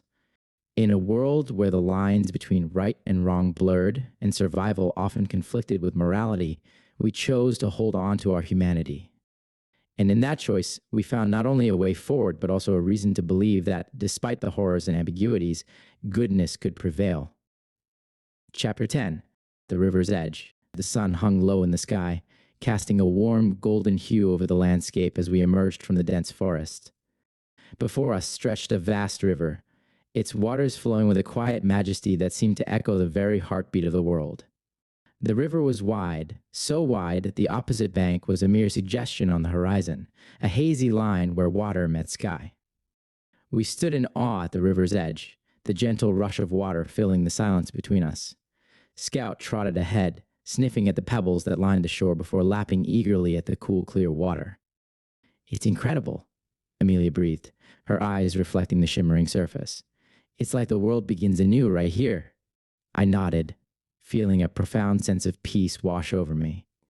The river seemed to flow not just through the land, but through time itself, an endless current carrying the stories of all who had come before us. This river, I mused, it's like a reminder that no matter what happens, life continues. The water keeps moving forward, carving its path. Amelia smiled softly. Maybe we can learn from it, let go of what's behind us, and keep moving forward. We found a spot beneath a sprawling willow tree whose branches dipped gracefully toward the water. Setting down our packs, we allowed ourselves a rare moment of rest. The journey had been long and fraught with challenges, and the river's tranquil presence offered a respite we hadn't known we needed. As we unpacked what little food we had left, Amelia glanced over at the Mustang parked a short distance away. The car had been our steadfast companion, but it was showing signs of wear, fuel was scarce, and mechanical issues had become increasingly frequent. "Dean," she began hesitantly, "we need to talk about the car." I followed her gaze, a pang of sadness tightening my chest. I know. She's not going to take us much further. "We have to decide whether to stay here for a while or continue on foot," she said gently. "Maybe it's time to let go." I sighed, running a hand through my hair. The Mustang had been more than just transportation. It was a symbol of freedom, of the open road that had carried me away from the emptiness of the city and toward new horizons. "Perhaps you're right," I conceded. "This might be a good place to pause, to figure out our next steps." Amelia placed a reassuring hand on my arm. "We don't have to decide everything today. Let's just be here now." She stood up, slipping off her shoes and stepping toward the water's edge. "Come on," she called over her shoulder, a mischievous glint in her eyes. I watched as she waded into the river, the water swirling around her ankles. "What are you doing?" I laughed. "Living," she replied simply. "Join me." Grinning, I kicked off my boots and followed her. The river was cool against my skin, a refreshing contrast to the warmth of the day. We ventured deeper until the water reached our knees, then our waists. Scout barked excitedly from the shore before bounding in after us, paddling happily alongside. For a while we swam and splashed like children, unburdened by the weight of the world. Laughter echoed across the water, carried downstream by the gentle current. It was as if time had paused, granting us this precious interlude free from worry or fear. Floating on my back, I gazed up at the sky, a vast expanse of azure dotted with wispy clouds. The sun bathed everything in a golden light, and I felt a rare contentment settle over me. Amelia drifted beside me, her fingers grazing mine beneath the surface. "Moments like this," she murmured, "make everything else fade away." I turned my head to look at her. Droplets of water clung to her eyelashes, and her hair fanned out like a dark halo. "It's easy to forget there's anything wrong with the world," I agreed. She smiled wistfully. "Maybe here there isn't." We eventually made our way back to the shore, spreading out our clothes to dry on the sun-warmed rocks.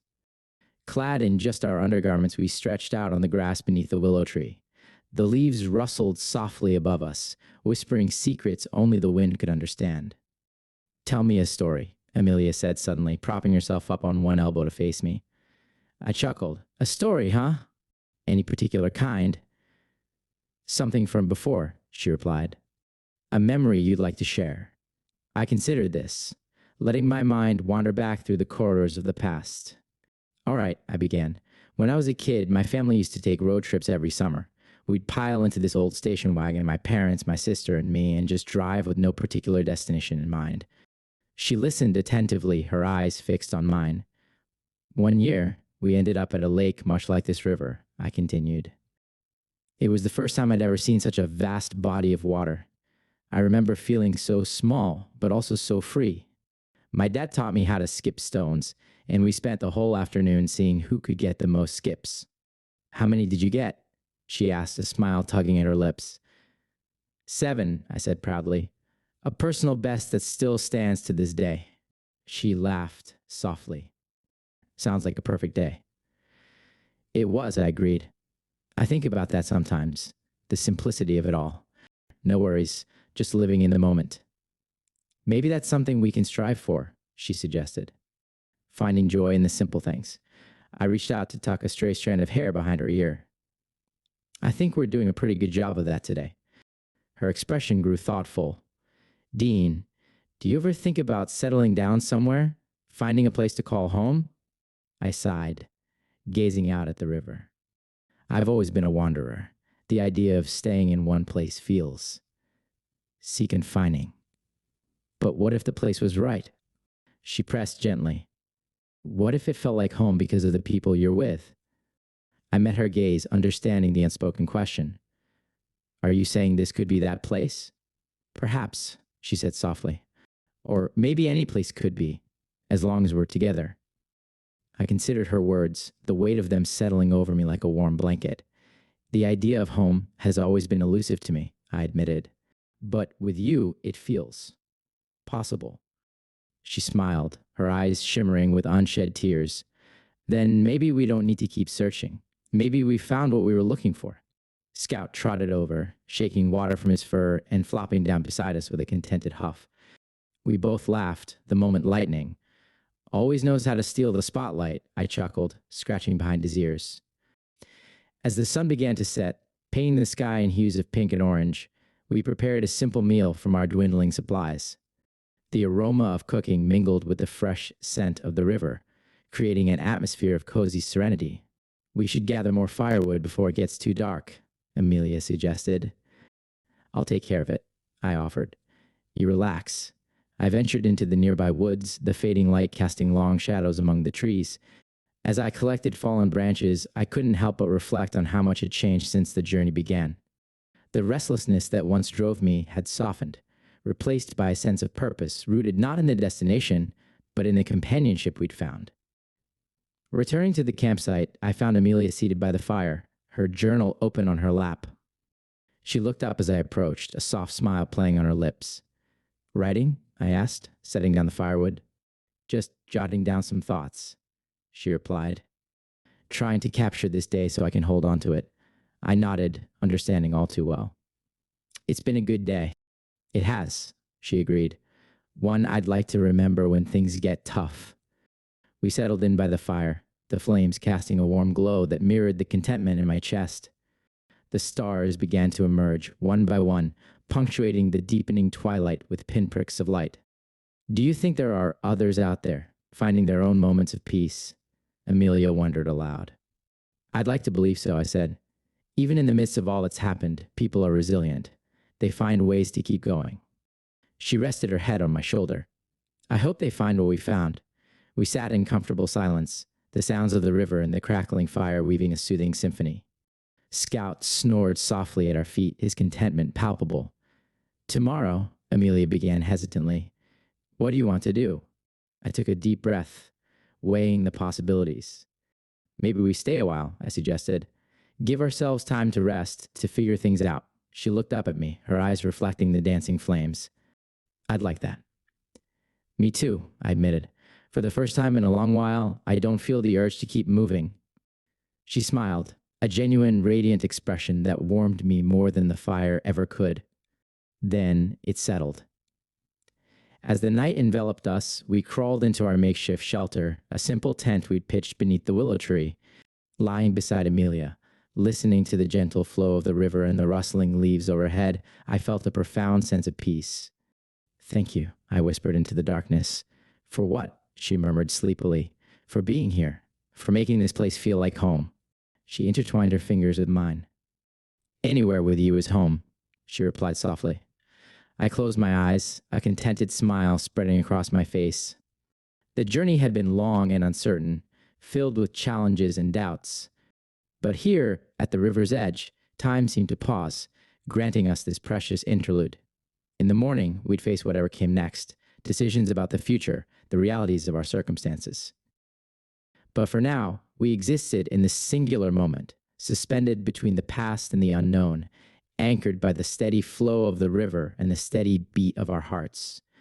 As sleep claimed me, I dreamed not of the road ahead or the miles behind, but of the endless possibilities that unfolded when one stopped running and started living. Chapter 11.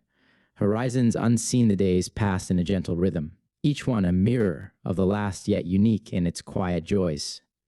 We settled into a routine, gathering food, exploring the surrounding area, and simply enjoying the tranquility the river offered. The urgency that had once propelled us forward had ebbed, replaced by a contentment neither of us had anticipated.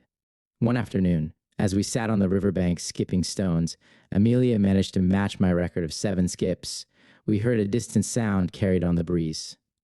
It was faint at first, barely distinguishable, but as we listened intently, it became clearer, the unmistakable hum of an engine. We exchanged a startled glance. Could it be? Amelia whispered. Sounds like a boat, I speculated, rising to my feet. Sure enough, a small vessel appeared around the bend, a modest motorboat navigating the river's currents. At the helm stood a man, his weathered face scanning the shoreline. Behind him, a woman waved when she spotted us. "Hello there!" the man called out as they drew nearer.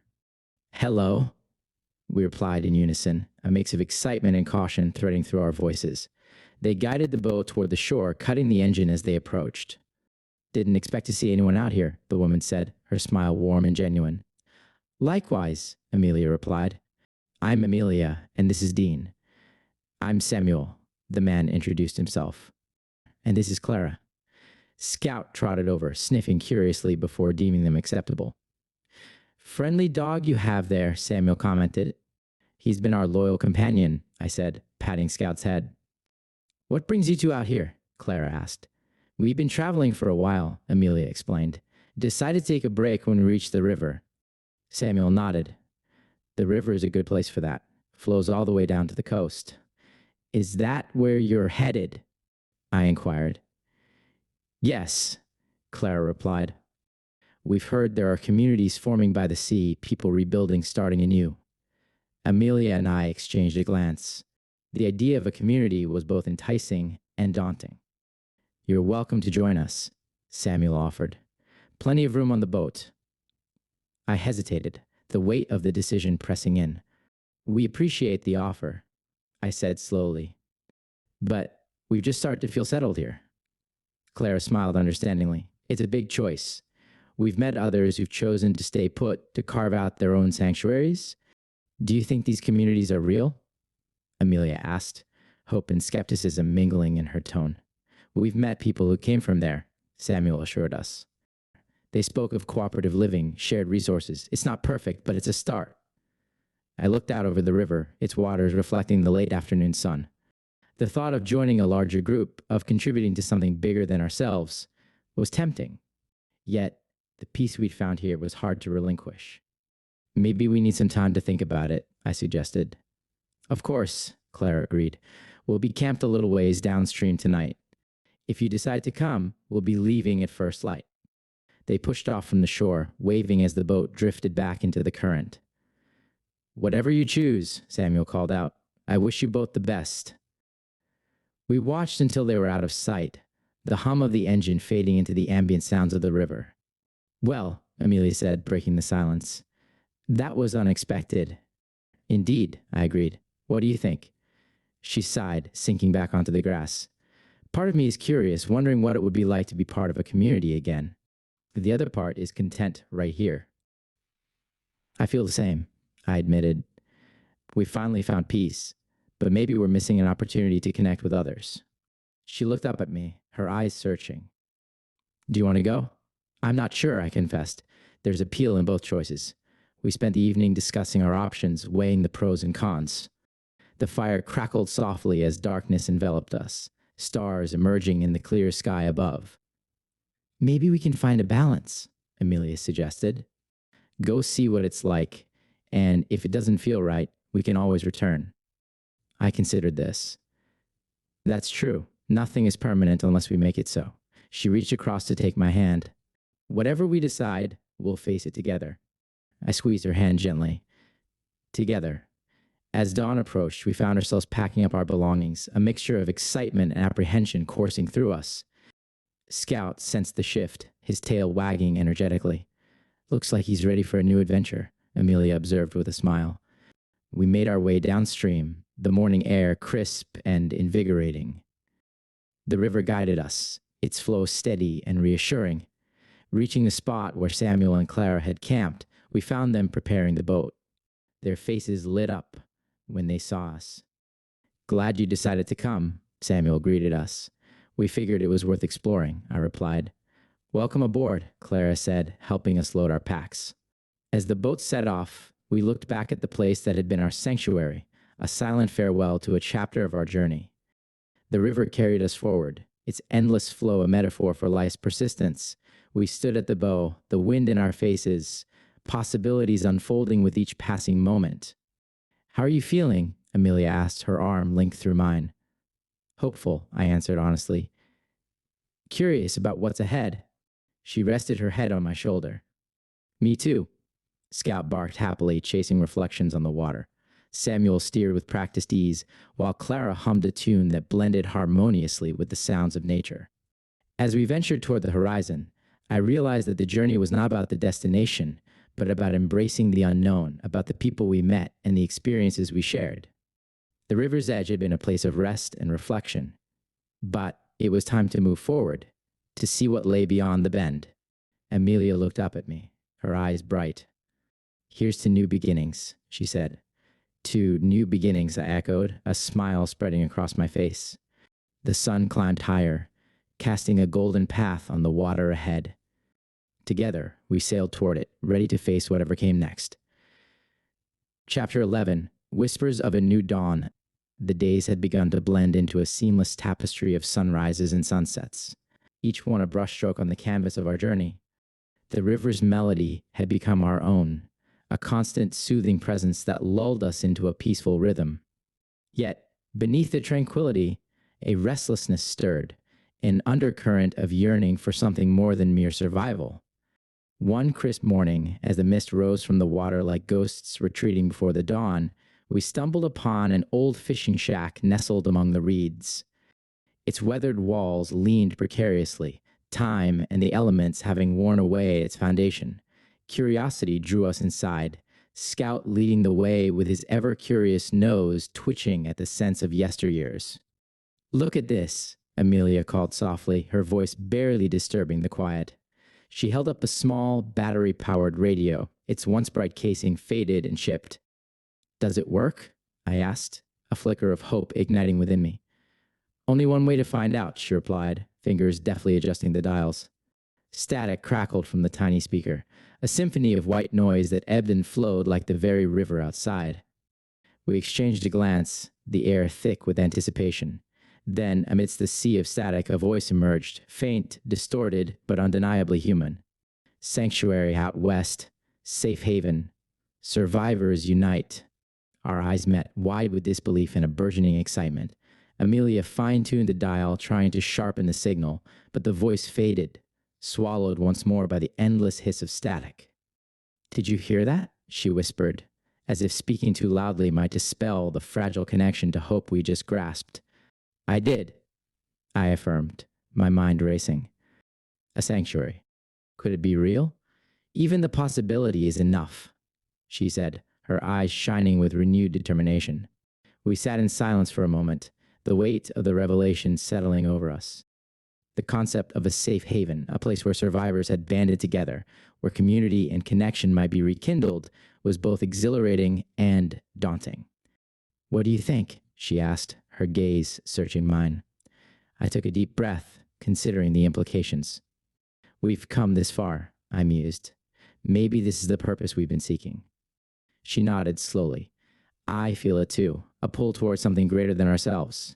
We spent the rest of the day preparing, the familiar routine of packing taking on a new urgency. We sorted through our belongings, choosing only what was essential. The Mustang, faithful companion that it had been, would not carry us where we needed to go.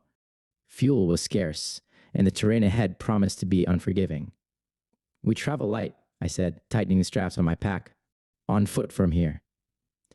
Amelia secured her own pack, her movements purposeful. At least we have Scout to watch our backs, she said, with a fond glance at the dog, who wagged his tail in response.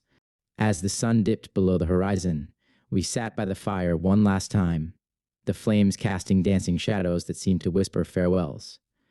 Sleep came fitfully, our minds abuzz with possibilities and the unknown challenges that lay ahead. Before the first light of dawn kissed the sky, we were already on the move. The world was bathed in the soft hues of morning, a palette of pastels that promised a fresh start. We walked westward, the rising sun at our backs, casting elongated shadows that stretched out before us like paths yet to be traveled. The terrain was rugged, the remnants of the old world giving way to untamed landscapes. We navigated through dense forests where the canopy overhead filtered sunlight into ethereal beams, and across open fields where the tall grasses swayed like waves in a silent sea. Hours melded into days, our journey marked by the steady cadence of footsteps and the ever-present hum of nature. Conversation flowed easily between us, reflections on the past, musings about the future, and shared appreciation for the simple beauty that surrounded us. One afternoon, as we traversed a narrow gorge, Scout grew tense, his ears perked, and a low growl rumbling from his chest.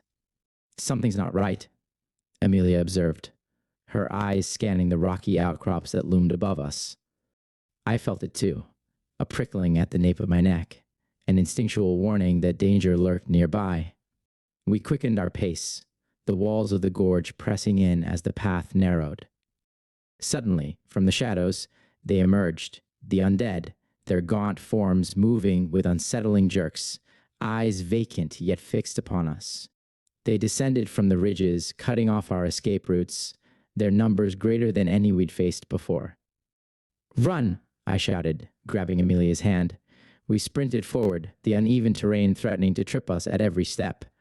Scout barked fiercely, circling back to snap at the heels of our pursuers, his loyalty unwavering. Our path led us to a dead end, a sheer rock face rising before us with no visible footholds. The realization hit hard. We were trapped. "Climb," Amelia urged, pointing to a narrow ledge that edged along the cliffside. Without hesitation, we began to scale the precarious route, fingers gripping at crevices, boots scraping for purchase. Scout scrambled ahead, his agility serving him well. The undead closed in below, their guttural moans echoing off the stone walls. One reached up, skeletal fingers grasping at my ankle. I kicked out, dislodging its grip, but the sudden movement caused me to lose balance. "Dean!" Amelia cried, her hand shooting out to steady me.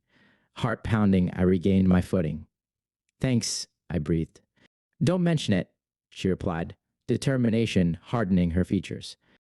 We pressed on, inching along the ledge until it widened into a plateau. Pulling ourselves up, we collapsed onto the flat surface, gasping for breath. Below us, the horde milled about, unable to follow. "That was too close," Amelia said between breaths. "Agreed," I nodded, wiping sweat from my brow. Scout nudged my hand with his nose, seeking reassurance. I patted his head gratefully. "Good boy," I murmured. "You saved us back there." As we rested, the adrenaline ebbed, replaced by a sobering awareness of the dangers that lay ahead. "Are we doing the right thing?" Amelia asked quietly. "Chasing whispers, risking everything?" I looked at her, seeing the flicker of doubt that mirrored my own. "I don't know," I admitted. "But staying where we were felt like giving up. At least this way, we're moving toward something." She sighed, gazing out at the horizon where the sun was beginning its descent. "I suppose hope is worth the risk." I reached for her hand, our fingers intertwining. "We've made it this far by facing our fears together. We'll get through this too." She offered a small smile. "You're right. And who knows? Maybe those whispers will lead us to exactly where we need to be." We set up camp on the plateau, the elevation providing a measure of safety. As darkness fell, we kindled a small fire, its glow a beacon against the encroaching night. "Tell me," I began, breaking the silence, "what do you imagine this sanctuary to be?" She considered the question, her eyes reflecting the flickering flames.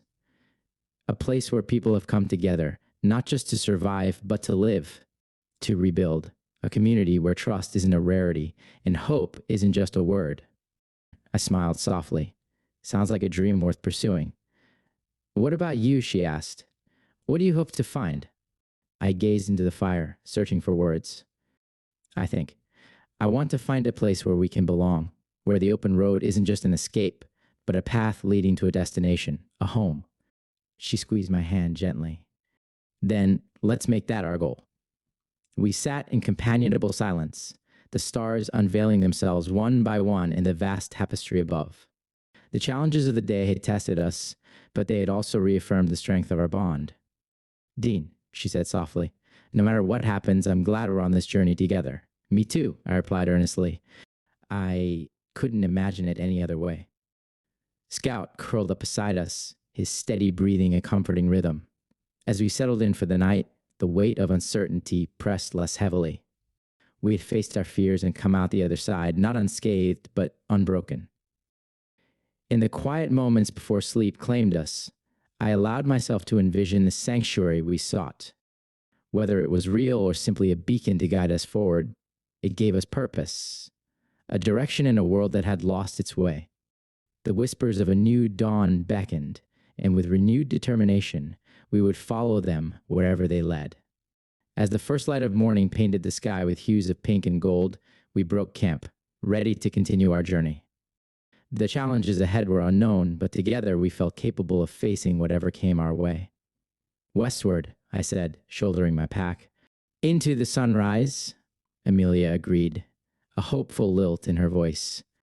With Scout leading the way, we descended from the plateau, leaving behind the echoes of the undead and the shadows of doubt.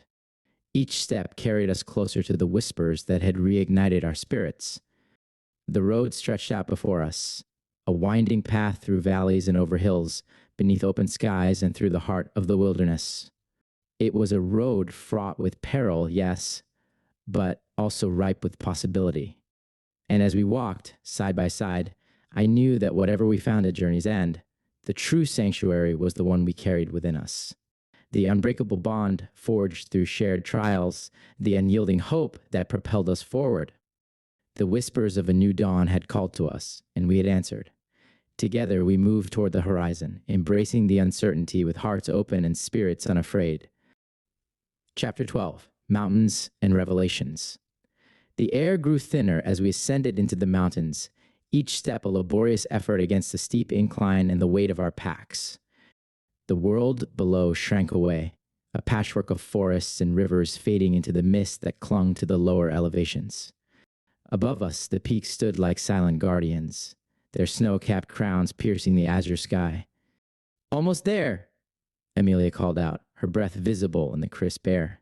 Despite the challenging climb, there was a lightness to her voice, a subtle undercurrent of anticipation. I paused to catch my breath, turning to take in the view. The landscape unfurled beneath us in all its rugged beauty, a testament to nature's enduring majesty even amidst the world's upheaval.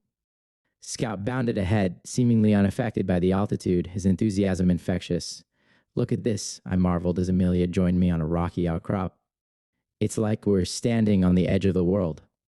She smiled softly, her gaze sweeping over the panorama. Up here, everything feels different, clearer somehow. I nodded, sensing it too, a clarity that went beyond the physical. The thin mountain air seemed to strip away the layers of noise and distraction, leaving only the essence of things. The journey had been arduous, but reaching this height felt like a culmination of more than just miles traveled. We set up camp in a sheltered alcove beneath a granite overhang. The sun hung low in the sky, casting a golden glow that bathed the mountainside in warmth despite the cool air. As evening settled, we gathered around a small fire, the flames dancing merrily as if celebrating our ascent. Do you ever think about how far we've come? I mused aloud, breaking the comfortable silence.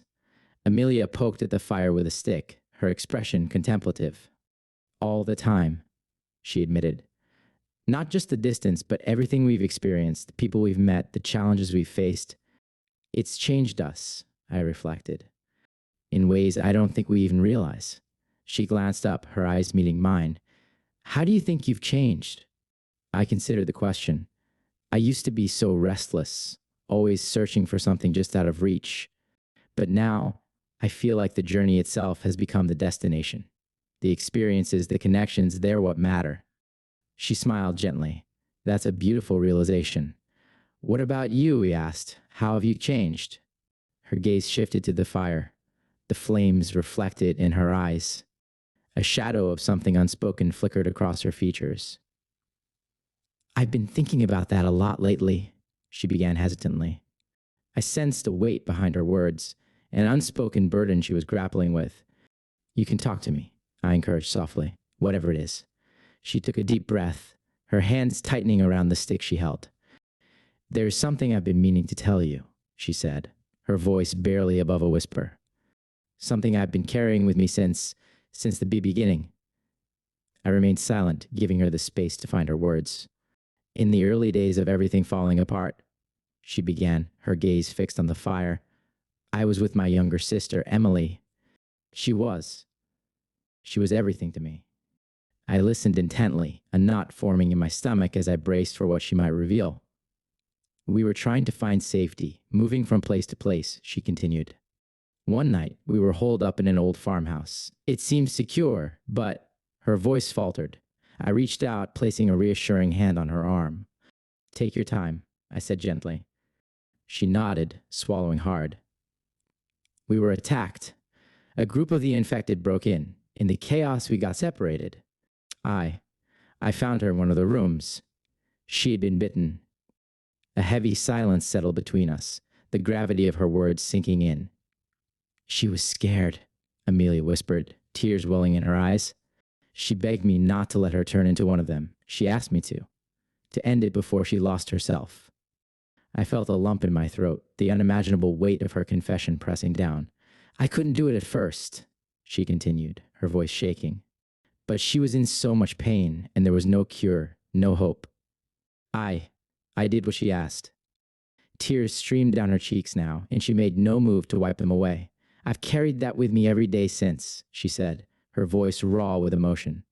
The guilt, the doubt, wondering if there was another way, if I failed her. My heart ached for her. I moved closer, wrapping my arms around her as she leaned into me, her body trembling. Amelia, I'm so sorry, I murmured. I can't imagine how hard that must have been. She clung to me, the barrier she'd held up for so long crumbling in the face of her grief. I tried to be strong, she sobbed, to keep moving forward. But sometimes the memories are too much. I held her tighter, offering what comfort I could. You did what she asked, I said softly. You honored her wishes, spared her from suffering. She pulled back slightly, searching my eyes. Do you really think so? I do, I affirmed. You showed her love and compassion in the most difficult moment. That takes incredible strength. She sniffed, wiping her tears with the back of her hand. I've never told anyone about this, she confessed. I was afraid of what you'd think. I shook my head gently. There's nothing that could make me think less of you. If anything, I admire your courage even more. A fragile smile touched her lips. Thank you, she whispered, for listening, for understanding. We sat together in silence for a while, the fire crackling softly as the stars emerged overhead. The vast expanse of the night sky seemed to envelop us, a reminder of how small we were in the grand scheme of things, yet how significant our connections could be. Carrying that alone must have been so heavy, I said after a time. It was, she admitted, but sharing it with you, it feels like a weight has been lifted. I'm glad, I replied. You don't have to carry it alone anymore. She leaned her head on my shoulder, her breathing steadying. Being up here, away from everything, it brought it all back, she said. But it also made me realize that maybe it's time to let go, not of her memory, but of the guilt. I nodded, understanding. Sometimes we have to forgive ourselves. She looked up at me, her eyes reflecting both vulnerability and resilience. Maybe that's what this journey is about, she mused. Finding peace with the past so we can embrace the future. Together, I added, a gentle affirmation. She smiled softly. Yes, together. The night air grew colder, but the closeness between us warded off the chill. Scout patted over, curling up beside us with a contented sigh.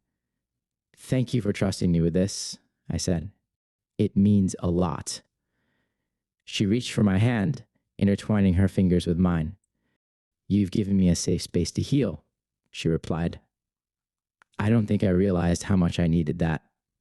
I gazed out at the horizon, where the faint glow of distant stars met the shadowy silhouettes of the mountains. This place, this moment, it feels like a turning point. She followed my gaze. A place where the journey and the destination become one. I smiled at her words. Exactly. As we settled in for the night, the weight of her confession seemed to have transformed into a bridge that brought us even closer. The unspoken understanding between us deepened, our bond fortified by shared vulnerabilities. Lying beneath a canopy of stars, I felt a sense of serenity unlike any I'd known before. The trials of the past seemed distant, the uncertainties of the future less daunting. "Dean," Amelia whispered in the darkness. "Yes? Thank you for being here." I turned to face her, our eyes meeting in the starlight. "There's nowhere else I'd rather be." She reached out, her hand resting lightly against my cheek. "You're my sanctuary," she said softly. Emotion swelled within me, words failing to capture the depth of what I felt. Instead, I leaned in, our lips meeting in a tender kiss that conveyed everything we couldn't express aloud. When we parted, she nestled against me, her head resting on my chest. "Good night," she murmured. "Good night," I replied, wrapping my arm around her. As sleep embraced us, I reflected on the revelations of the day. The ascent into the mountains had been more than a physical journey. It had been a passage into deeper understanding of ourselves, of each other, of the complexities that defined our existence. The thin air had indeed brought clarity, stripping away pretense and fear, leaving only truth in its wake. And in that truth, we found solace. The journey was far from over, the path ahead still uncertain.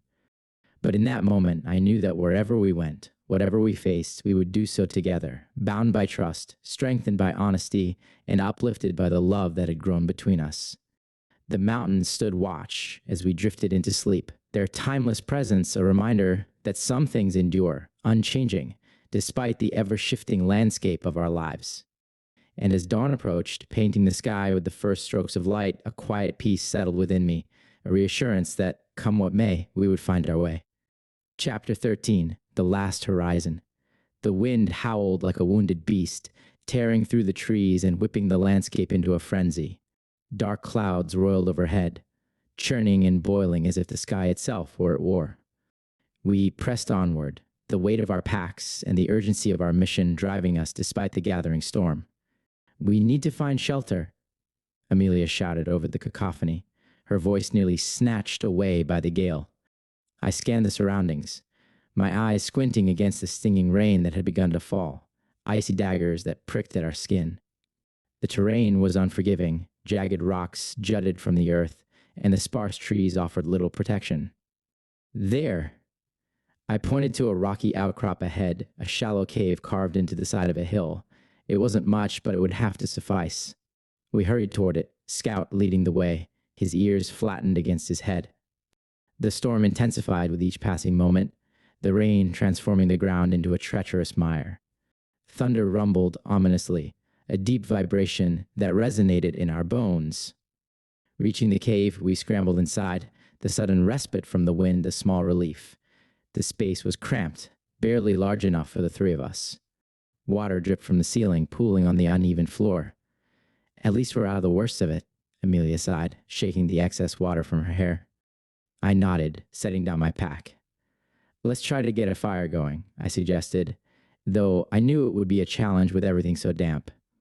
We gathered what dry kindling we could find, and after several attempts, managed to coax a small flame to life. The warmth was minimal, but it provided a psychological comfort that belied its physical limitations. Scout curled up beside the fire, his eyes reflecting the flickering light. I reached over to scratch behind his ears. "Good boy," I murmured. He leaned into my touch, a soft whine escaping his throat. Amelia rummaged through her pack, her expression growing concerned. "Our supplies are running low," she noted.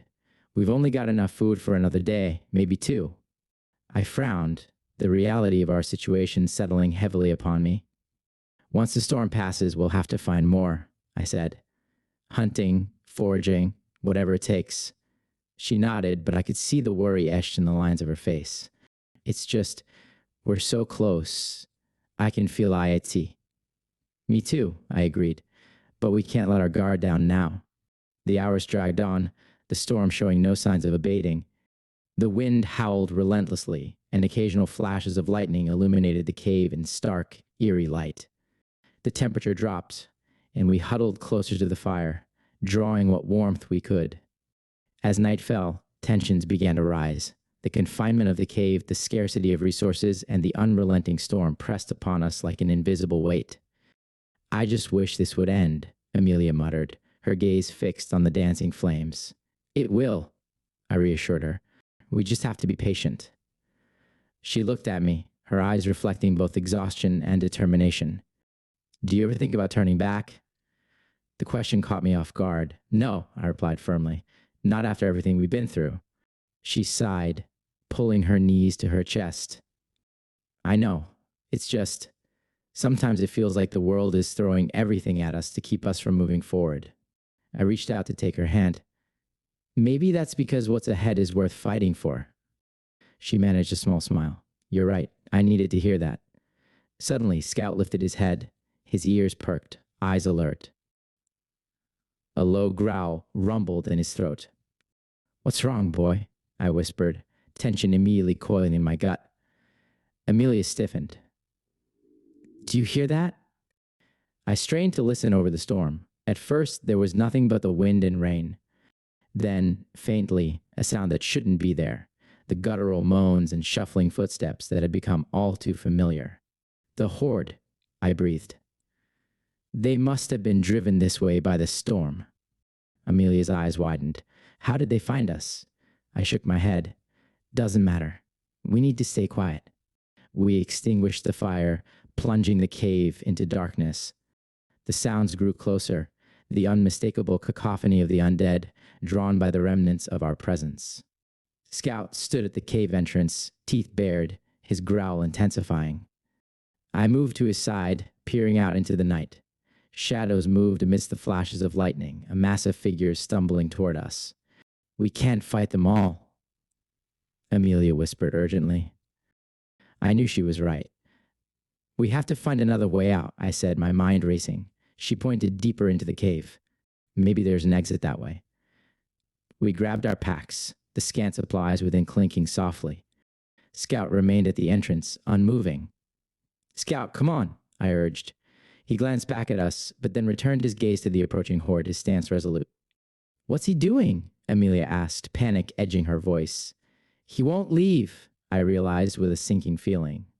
He's trying to protect us. I moved toward him. Scout! We have to go. But he stood firm, a fierce guardian unwilling to abandon his post. The first of the undead reached the cave entrance, their eyes vacant, mouths agape. Scout lunged, his snarls echoing off the stone walls as he engaged them. Scout! Amelia cried out, her voice breaking. I grabbed her arm. We have to move. Tears streamed down her face, but she nodded, and we plunged deeper into the cave. The sounds of the struggle behind us were heart-wrenching. Scout's growls intermingled with the grotesque noises of the horde. The passage narrowed, forcing us to squeeze through tight spaces as we sought an escape. A faint light appeared ahead, a possible exit. We pushed toward it, adrenaline fueling our movements. Emerging from the cave, we found ourselves on a steep slope overlooking a ravine. The storm raged on, but the immediate threat was behind us. Scout, Amelia whispered, turning back toward the cave. I placed a hand on her shoulder, my own grief threatening to overwhelm me. He gave us a chance, I said hoarsely. We can't waste it. She nodded numbly, and we began to descend the slope, each step a painful reminder of our loss. The terrain was treacherous, the rain turning the ground to slick mud. Several times we slipped, catching ourselves on jagged rocks and thorny bushes. By the time we reached the base, we were battered and exhausted. We found temporary shelter beneath an overhang, both of us collapsing against the cold stone. The storm showed signs of waning, the thunder becoming more distant, the rain easing into a steady drizzle. Silence enveloped us, broken only by our ragged breaths. I can't believe he's gone, Amelia said finally, her voice barely audible. I swallowed hard, the reality settling like a lead weight in my chest. He was brave, I managed. He saved our lives. She wiped at her eyes, her expression a mix of sorrow and determination. He didn't deserve Tat. No, I agreed softly.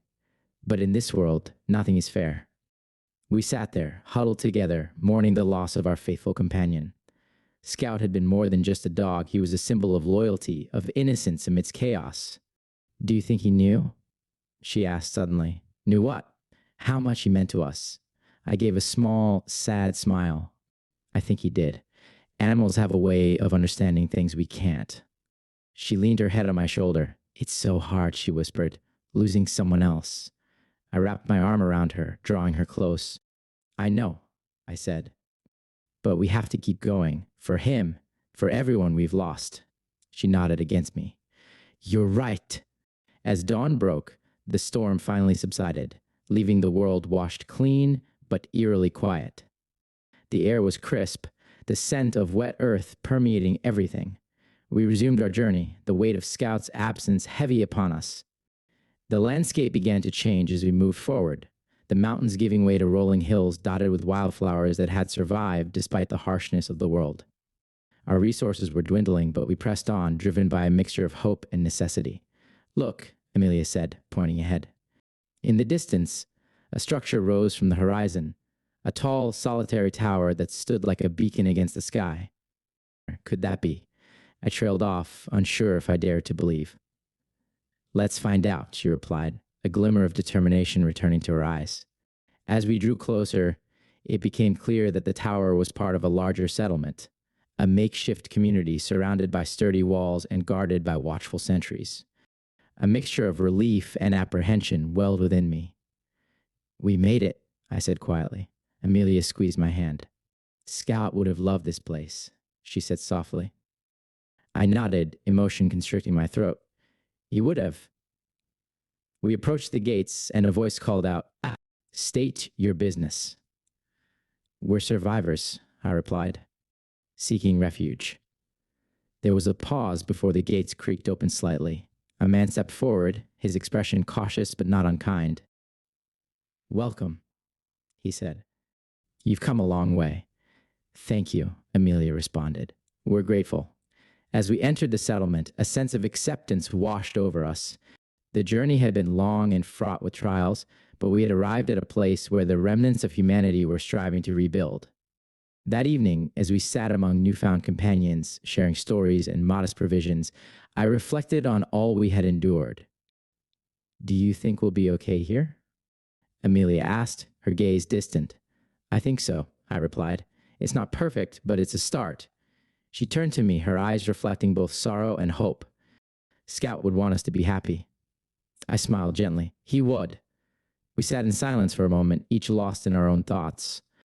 Dean, she began hesitantly. Losing him, it's made me realize how fragile everything is. I met her gaze.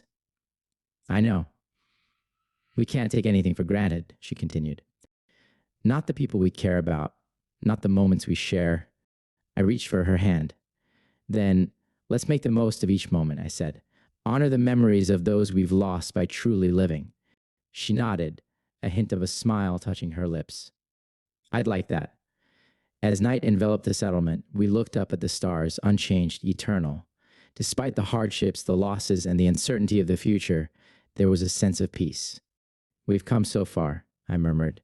And we have a long way to go, she added. Together, I affirmed. Always, she agreed.